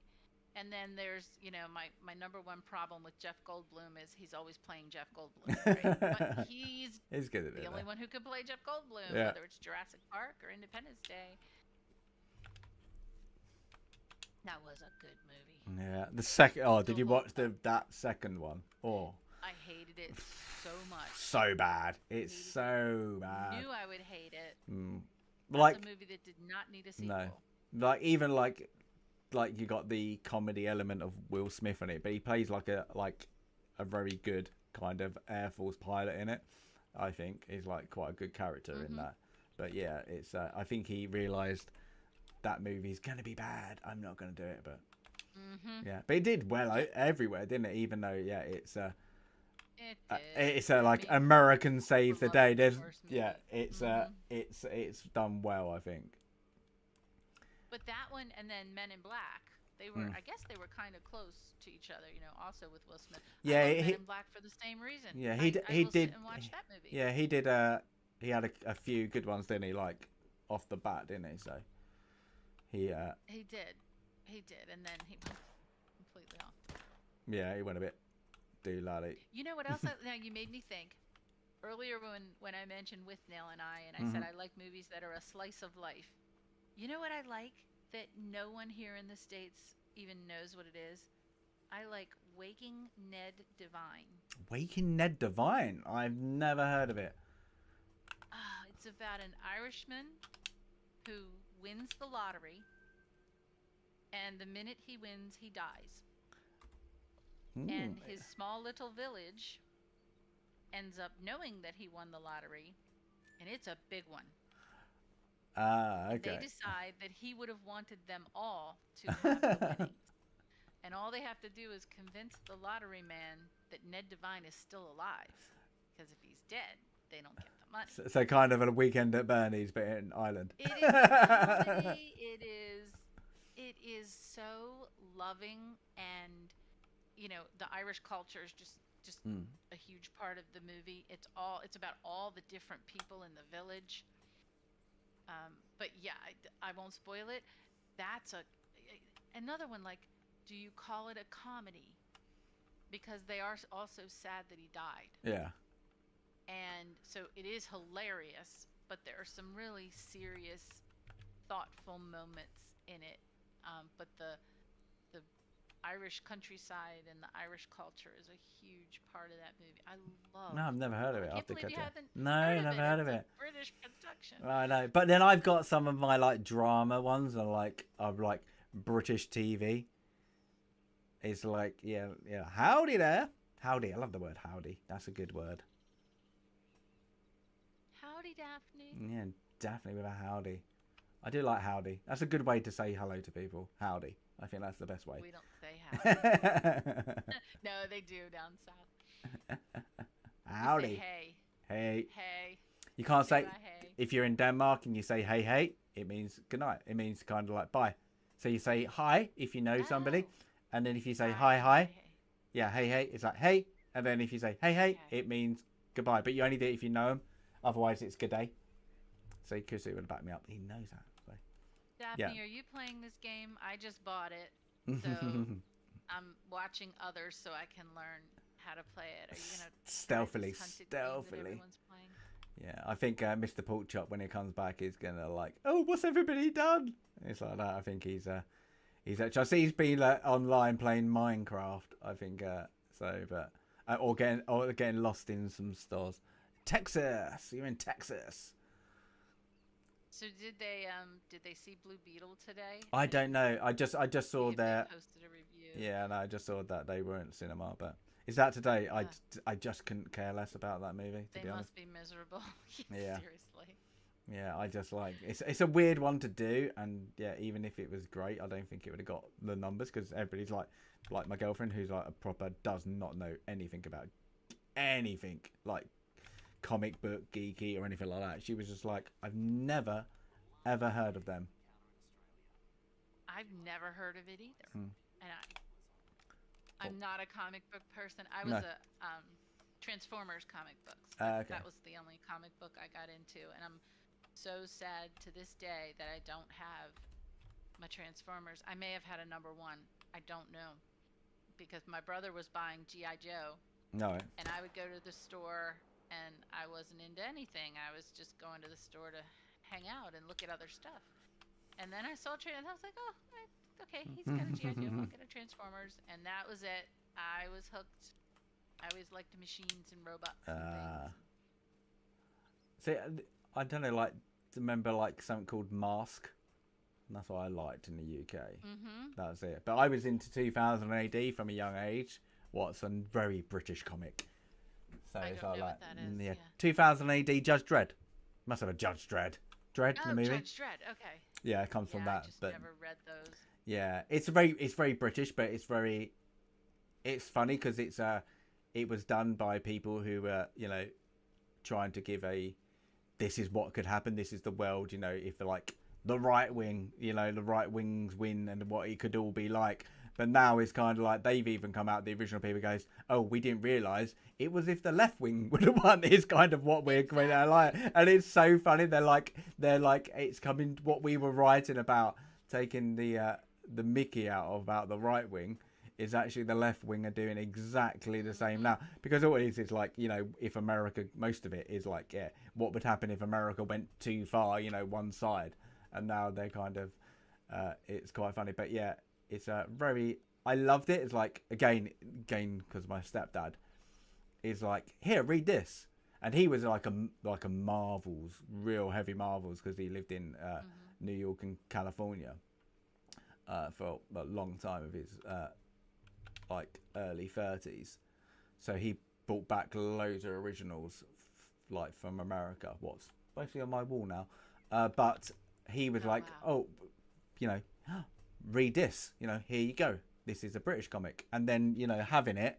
And then like, oh, he's allowing me to read something that's got blood and guts and people kicking the crap out of each other. What's this about? So I just kind of fell in love with it like from there. So, but that is one, I must say, they've just steadily just kept the same thing. They've not really changed. You know, like they've let the writers kind of tell what they want. And like, you know, there's not, I suppose, the message in it. It's just like good writing. So it's that.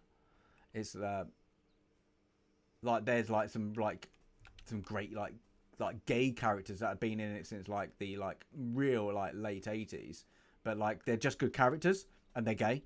There's no like, oh, they're gay. You know, we need to tell you that they're gay. They're just like interesting characters. Oh, and by the way, they're actually gay, and you just didn't care. As a kid, I didn't even care. I just read it as a good story, and even now they still hold up. But it's good. Lego Dude, aka Lee, got the game. Got the. We should play with. He's playing, has he? He's come online a couple of times, but early.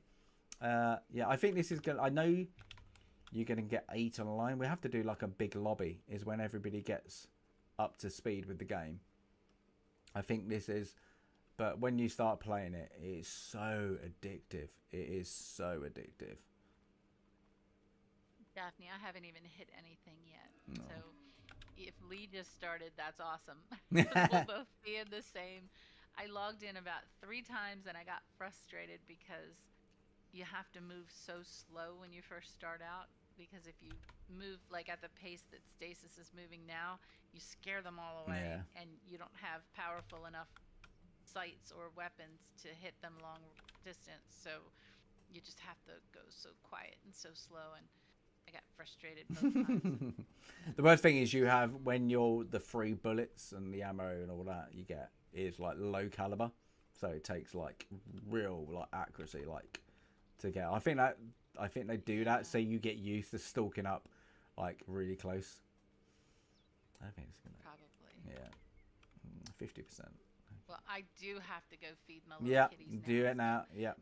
I'm so glad I got to watch you two play, because now I'm picking up more tricks and yeah, you have to come and join, especially and grab a different map too, and it's encouraging to see that you can actually hit things. Well, Callisto's doing it with a bow and arrow, like, so that's our difference. He's an expert with bow and arrow. He's always on it. It's ridiculous. I'm like, how many hours you must have in? I always like the Mickey, but yeah, he's very good at this. He is, even like on his Steam, he's like, yeah. I think I'm Steam level 13 or something, or 9, I don't know, but he's like Steam level 80. Like, isn't he? That's an expert, and I'm so grateful for him for helping me deal with my issue. Yes. And I had contacted other chats and other Discords because I saw the miscreant in other people's chats and Discords, and we got her booted or him booted out so that the same thing didn't happen again. But I can't add any new friends in Steam because it says I've been spamming invites. Obviously not me. So I'm still on 2 more days of banned from sending invites out because the other person had spammed so many. That's not good. It doesn't look, the minute it happened and I realized it, I canceled my credit card that was associated with that account. And well, I had PayPal, but I canceled the associated credit card. And whoever it was did not make any purchases, didn't purchase gift cards, which I think is the big scam. They go on and then they buy a boatload of gift cards. So the only damage they did was to try to get to my friends. It's weird, isn't it? It's like it's a weird kind of scam. It's like they wanted, everybody to kind of contact, but then they kind of could have drawn you in already for it. Like they could have tried and taken something. If I hadn't canceled my card so quickly, I think they probably would have made some purchases. Yeah. It'd be weird, interesting to see from Steam is how they, got so much access that quick, really, and they didn't flag it, because you would think these like authentications and everything these days, like IPs registered, like they normally come up and say, oh, you've logged in from a different IP and all that, don't they? How quickly they got that access and they allowed it just to carry on for so long. Well, it was when I didn't realize I was locked out. But so between like 8 p.m. the night before and 10 a.m. the next morning, I had been locked out because somebody, either made a false claim or what have you. Yeah. And they had already sent me a spoof email saying, your account's been locked. Here's where you go to unlock it here. And I thought it was Steam, and I click on it, and it looks like Steam, and so I logged in, and that's when they got me, because that was a spoof account. Because then when I went just myself to the website without doing the link, and I tried to log in, I could see, because they only they black out part of your email address, but not the whole address when they say, should we send a link to this email? Oh, yeah. So it looks... it was the person's name. It was Crypto Krampus's name. Yeah, I'm putting her name out there. And I was like, she's already changed my email. And my phone number, everything was already changed to her stuff, but still with my username. So yeah. It's like I was saying, that's like weird, because normally you get like, that's normally the authentication bit, isn't it? Like, you're changing this, are you sure that's you, kind of thing. It's you would get the phone thing, right? Yeah. That says to put in. So I don't know if maybe it's somebody inside, because I didn't get the phone thing to say here's the. Yeah, we put a code down. I was like, you're changing this from this, this place to this place. Can you just verify this is you? It's like that sort of. Mostly all do, don't they, these days? So it's like a new one every day, though. It's a new scam. Oh yeah. As soon as you see one, I knew that one. Next day, it's going to change. It's they get clever and cleverer. New system. So much energy. But that's the thing is like any scam, any device they've got to kind of stop these scammers, the scammers a day later will figure out a way to get around it. So that's the problem. They sure on a happy note. So I'm back in. I'm going to check out some new maps. I hope you have a great night. Yeah. It was great to chat with you. Yes, Bye, it was. Daphne. Yes. Have a good night. Bye, Yeah. Zombie. Have a good meal. And I'll speak to you very soon. Potatoes. Yes. Potatoes. Thanks. Bye-bye. All right. Speak to you soon. All right. Bye now.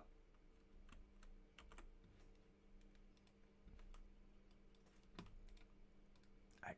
Let's come out of that. Well, that's fun. Everybody come and have a little say hi. Didn't they? All right. Let's see if I got that cow. Or not cow, was it? It's pig. I don't think I did. But we can head this way. That would have been a great shot if I did. I don't think I did though. But where's my water? Oh, that's what I need. A little bit of water. But see after how many we can get in this game. I think you can do 8. That'd be good. Get a good little group going in one of the bigger maps and see if we can all kind of lure all the animals. An axis deer.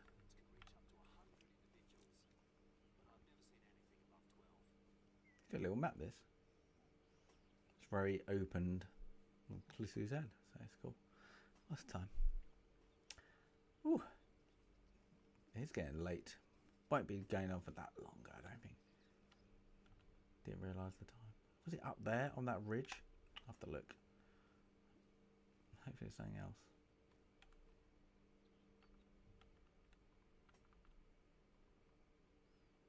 Definitely didn't hit it now.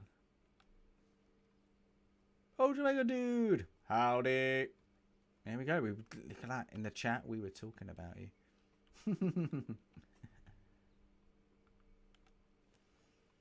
We were saying that you just apparently got the game.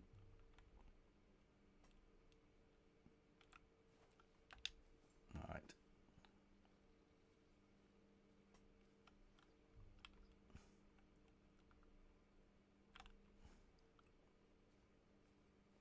And is it mega addictive for you? Yeah. It is for me. Even though I did play another game earlier. Well, I did love. Bit nostalgic.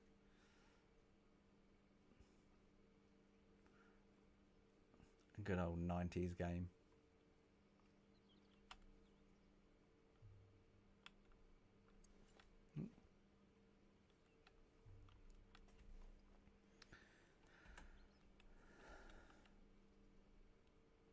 Yeah, I'm a ridge. That'd be a good killing area, I think.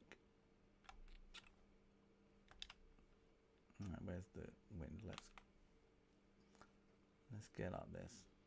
That's where I scare off everything. But up we go. There you go. Fleeing. I knew that was going to happen.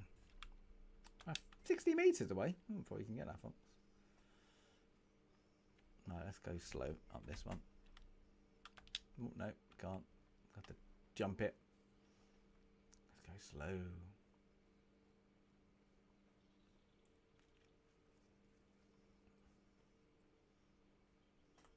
Good graphics. The floating rock.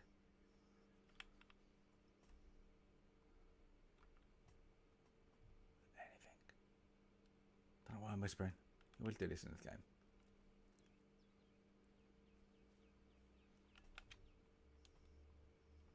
Oh, there you go. It went down. I'm going up. Thought this would be more open.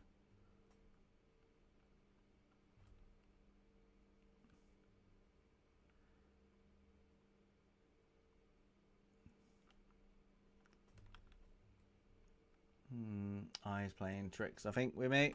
I thought there was something there, but alas, there was not.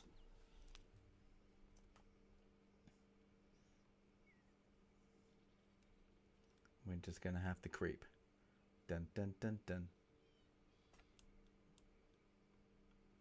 Let's get to this rock. Then I'm going to swing. Where's this? Oh, I think you're going to Codex. Well, it's quite far away, isn't it? Must be up there. Ooh, what's that? Is that your... No, that's not. No, I thought that was... That's weird. That's like Oh, that's that feeding place, isn't it? Couldn't work out why that was like that then. With a body.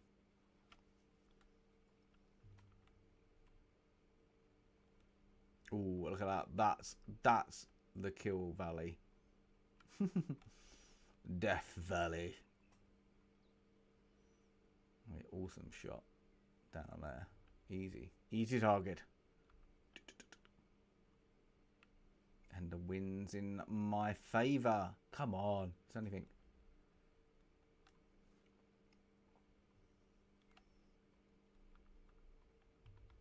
How much money have I got now?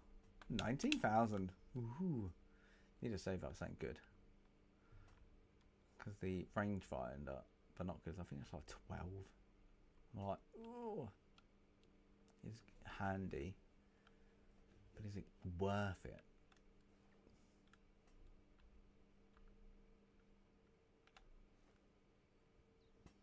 I just want to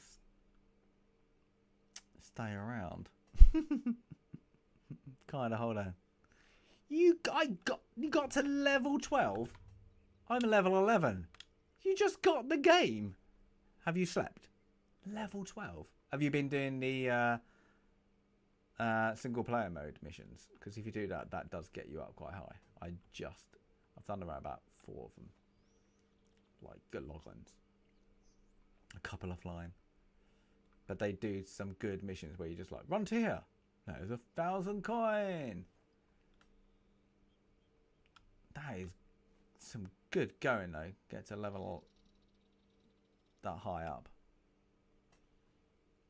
Oh, single player Australia. Okay. I've just done the lake one.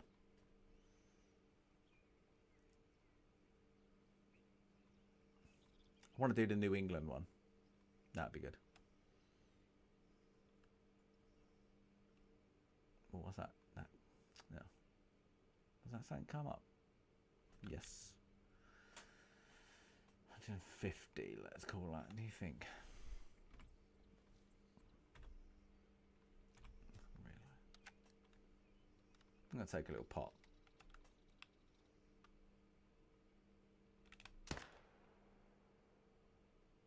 Nope. That flew up, didn't it? There's a big recoil on that.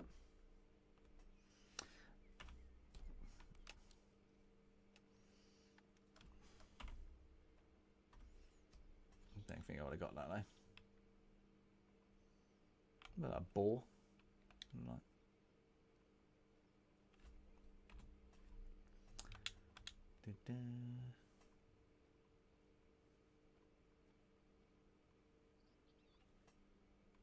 He hunts in real life.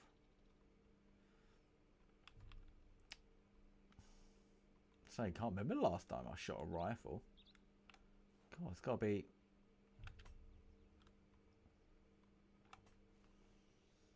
2005?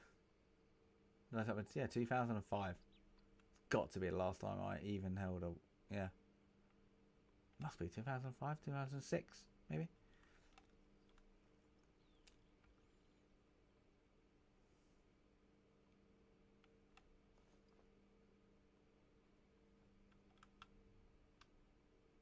I feel I don't miss cleaning. Cleaning after you've been down the range.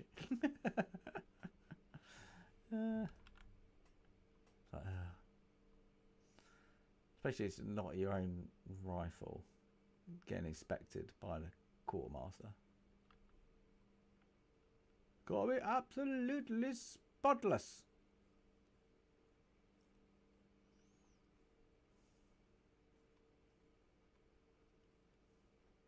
Let's see what this animal was. Sure it's...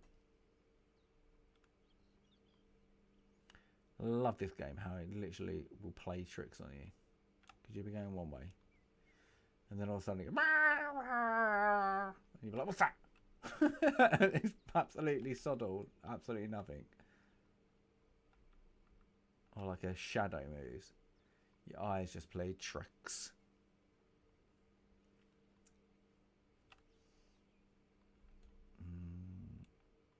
Let's go.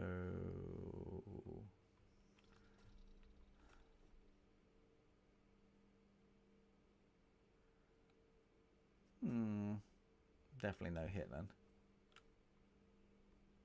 What's the one down there?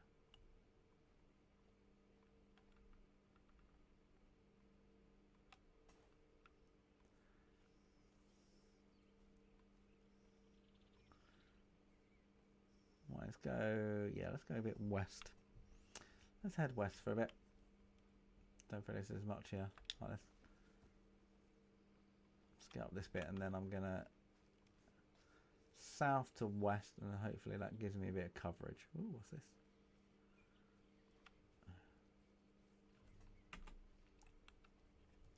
What is the time? Okay, cool. Yeah. Oh, what's that? What's that? A big wow.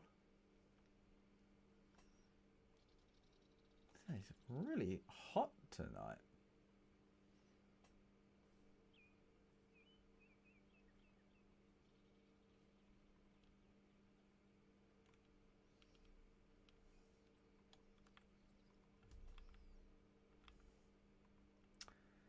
Nothing about. Okay, let's go. Let's get this feed in place, and then we'll head.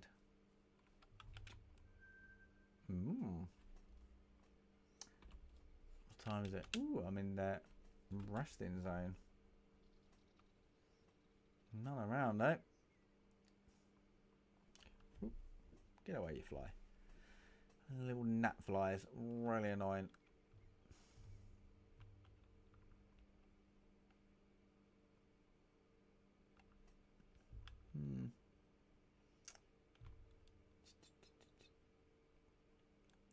I suppose it's like in game. It's Australia.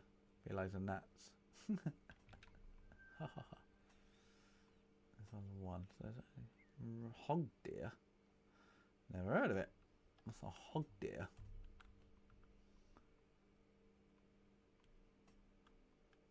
Alright. Nope. What's that? Nope. It plays tricks on you. It plays tricks on your mind.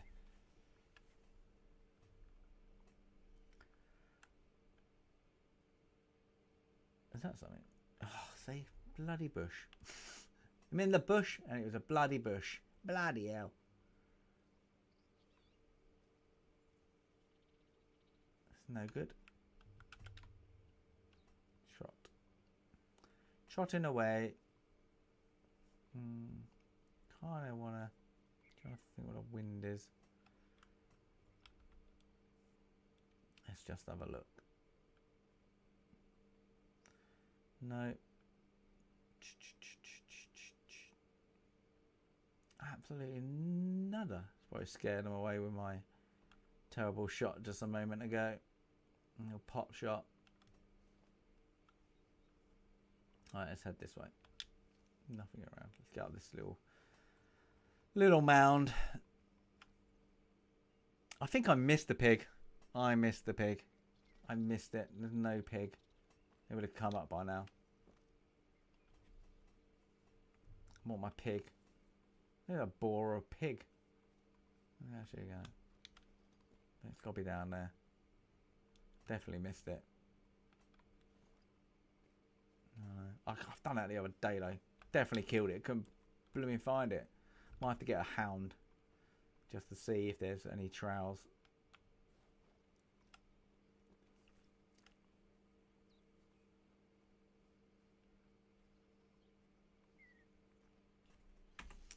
What's something big?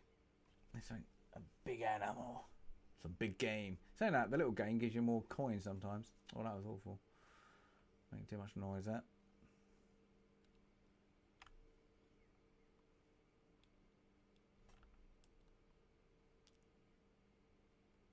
Nothing behind me.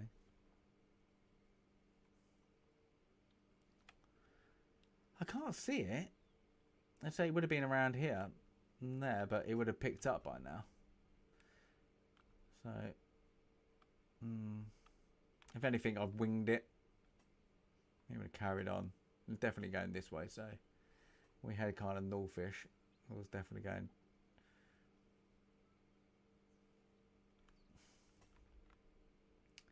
running away from my shot. So I got an achievement the other things. In the dark, with fog, around about 250 meters away, and it came up with an achievement saying, took a shot with a kill shot with limited visibility. I was like, I literally did. One shot, one kill. Well impressed. I was like, just a bit of luck. Just aimed a little bit higher than I should have done. Yeah, and it worked out right.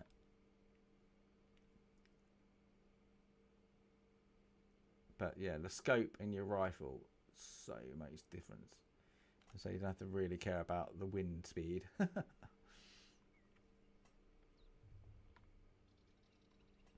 Yeah. Yeah. Nothing there, is there? What's that?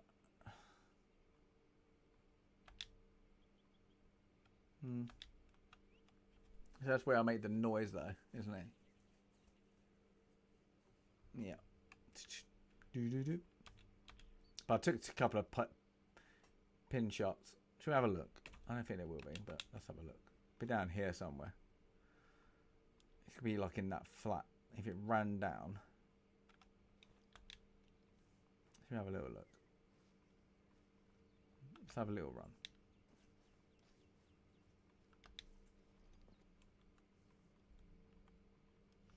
It definitely would show up. Nothing around though. Let's see where this deer's going. We're trotting down this way. I don't want to go that way because the wind's not in my favour. So let's just I'm going to abandon it. I think I did get it. Might have a good shot. Right here. I just want something to come along. It's like, pop. Absolutely just take that shot. And the other day, I was waiting for ages. Absolutely nothing. Then walk past it the next day. I'm way behind it. And literally 3 deer. Bang, bang, bang. I think it's just, it knows if you're sitting too long.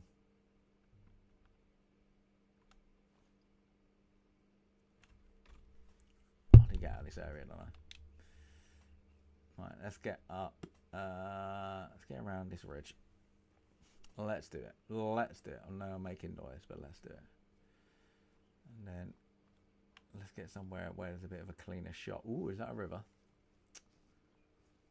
Might be. Right, where's the wind coming from? Okay.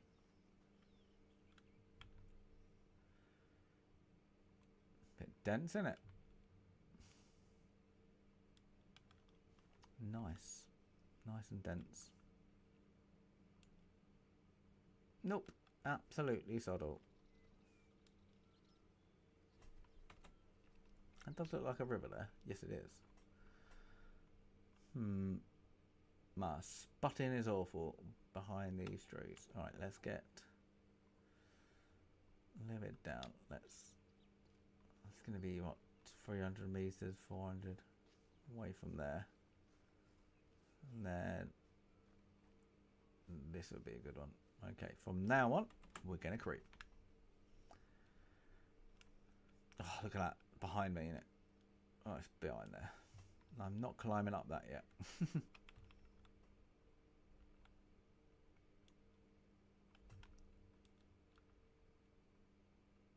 think something would come along. Just literally, give me a chicken. Anything. Give me a field mice.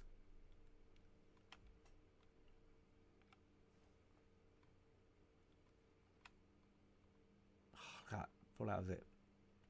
A shadow coming off of silhouette off that tree. Still looks brilliant. Look at that. Look at that scenery. That's what this game's about, though. It's absolutely brilliant for that. I'll give it kudos. Come along, come along, come along, come along. I get everybody feeling dizzy. Whoa, whoa. My God, my kid's got a new thing talking about getting dizzy. He loves watching roller coasters. The point, like from point of view, like his cousin showed it to him. Like, and now we have to like pick him up and then pretend you're on the roller coaster. Absolutely, he's loving it. He's going to be a proper little speed freak. He literally loves it. Anything going fast. Gotcha. Alright, warning call 6. Gotcha. Come on, this has got to be a kill shot. Oh. Oh, come on. You're not going to survive that. What the? Sweet but Jesus, that was right in the buttocks. I got that deer in the buttocks.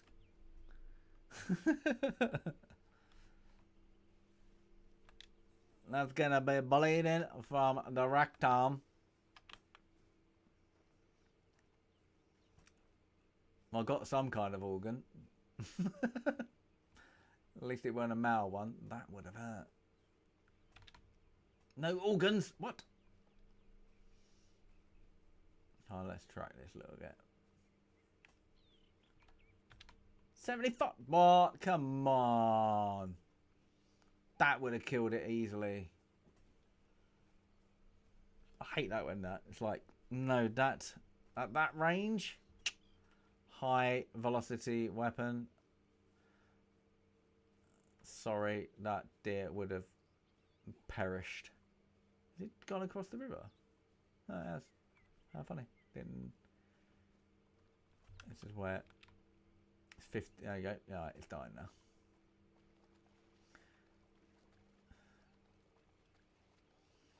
I like how the tracks carried on. That's cool.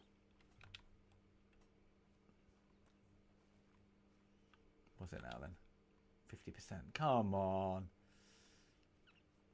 Very disappointed. That's a low bleed. That was a $1 million shot, as Mr. Gump would say.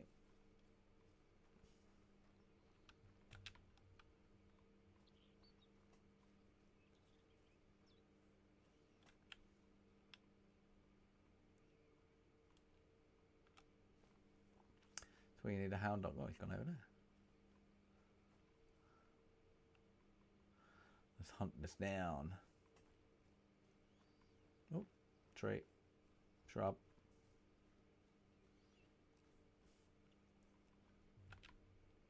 There we go. It's got to be here somewhere. 0 to 25. And then go far away.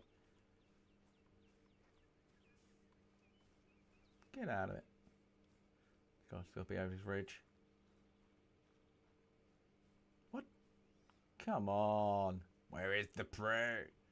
Where are you? There it is. I see you. Let's see how it died.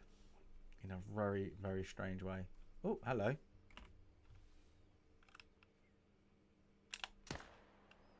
That was a good shot.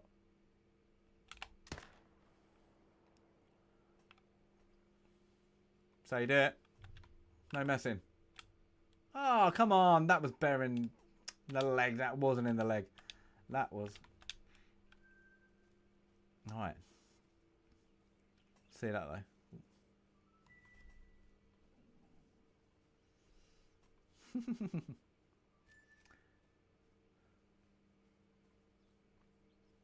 Boom. Running away from me. It's like I would scare it.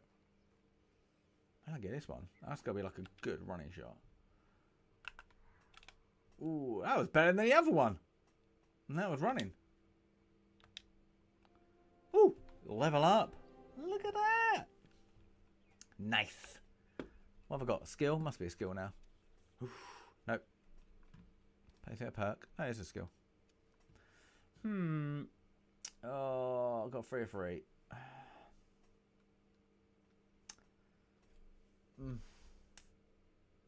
Oh, what should I do? What reduction? Soft feet. That's got to be done, isn't it? Of that. Reduce the noise. Lovely. Right, I'm guessing this area is purple. Nice. Couple of good shots there, though. I'll give myself that pat on the back. Alright, let's get out of this little... Oh, what am I going to do? Right, where am I on the map? Should we go to there? Let's go east. West, apparently. Can't even know... See, I was great in the military. Can't actually know my directions. Lucky I looked at radar screens. Which way do you want to go? That way. Howdy. Go that way. Oh, look at that. That's another Death Valley.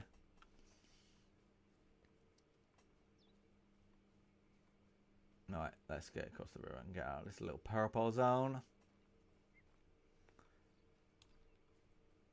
I wonder if I can cross this up here. Probably not.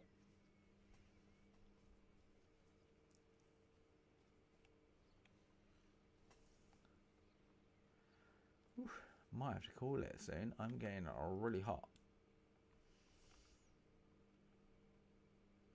And it is past the sleeping hour.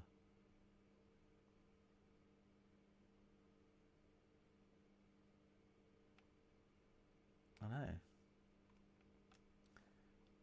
That is a good little kill shots. Boom, boom, boom. That was a good shot, though. I'll give myself that. Where's that coming from? Right up there. Above.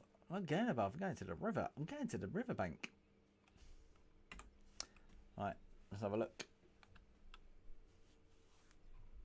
Oh, this game is so addictive. I don't want to give up. I should have like a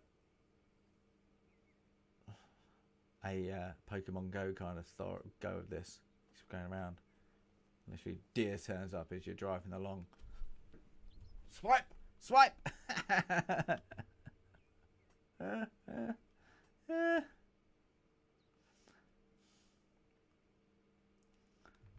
It's awesome. Oh, what's that? What's that? There's a deer. Oh, look at that.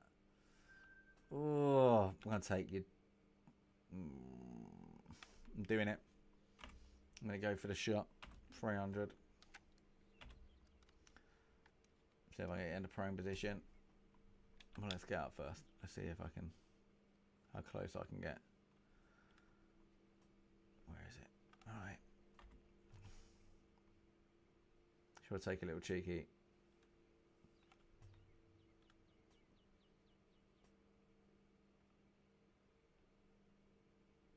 Okay, boom. Gotcha. I'll get you as well. Where's you're not even moving?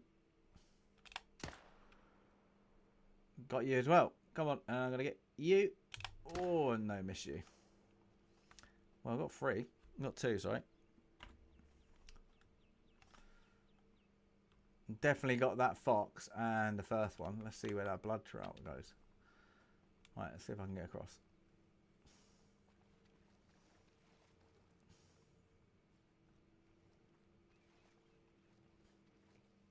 Well, do you think that fox wouldn't last?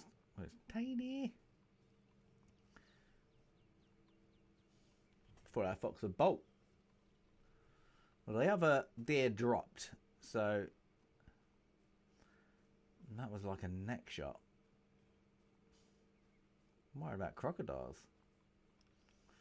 Imagine just walking along and a croc gets you. It's like harvesting and then you get harvest.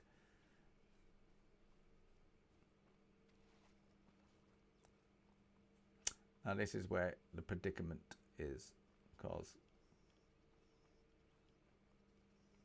definitely around here, wasn't it? I thought, oh, it's in the, was it in the water? Is it around here? I thought.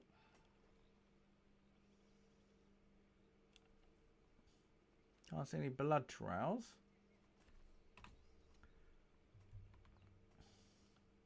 Aha. There's me animal. Cool. Hog deer. Okay. So where's the...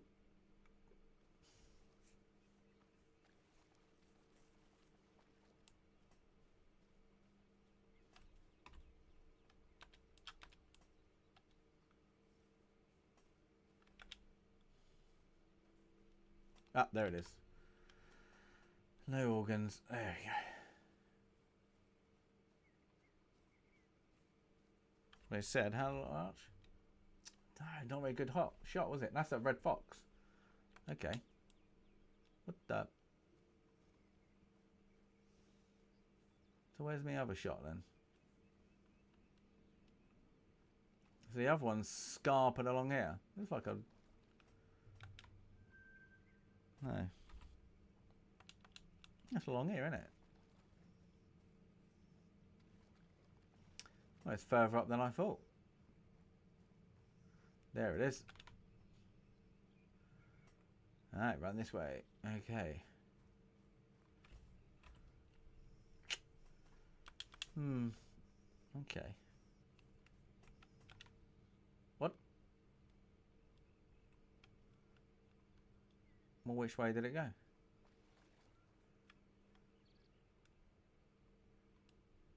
Guessing over here.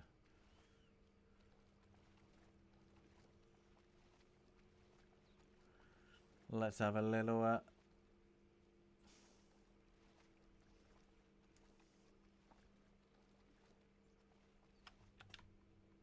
there you go, 75, 25, sorry.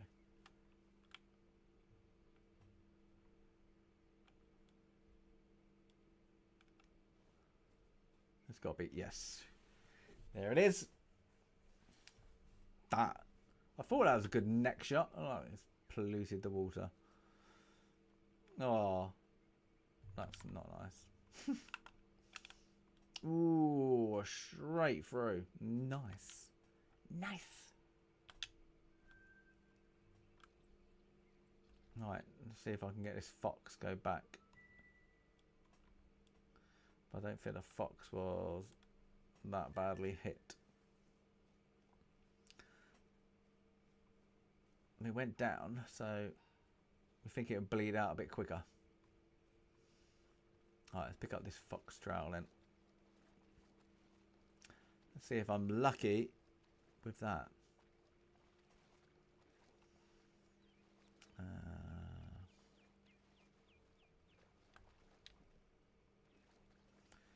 And that was around... wasn't it, was it? It was here, I want to say. Was it? There we go. Yeah. And that's the fox. Let's go. Let's see if I'm lucky.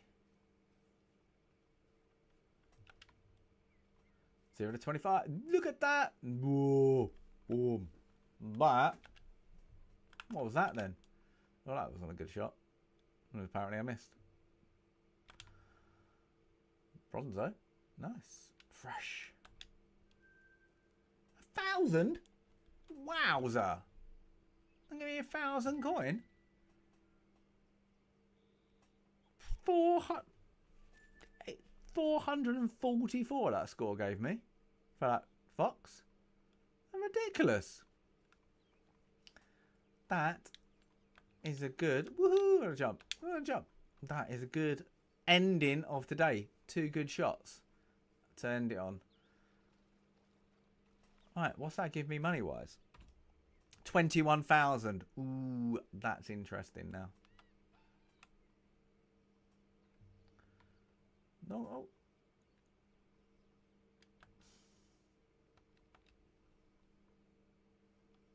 What am I doing? Didn't think I shot anything else, did I? That's the red fox, yeah. That's what I was tracking. What's that? Right, let's just check that there's nothing in things.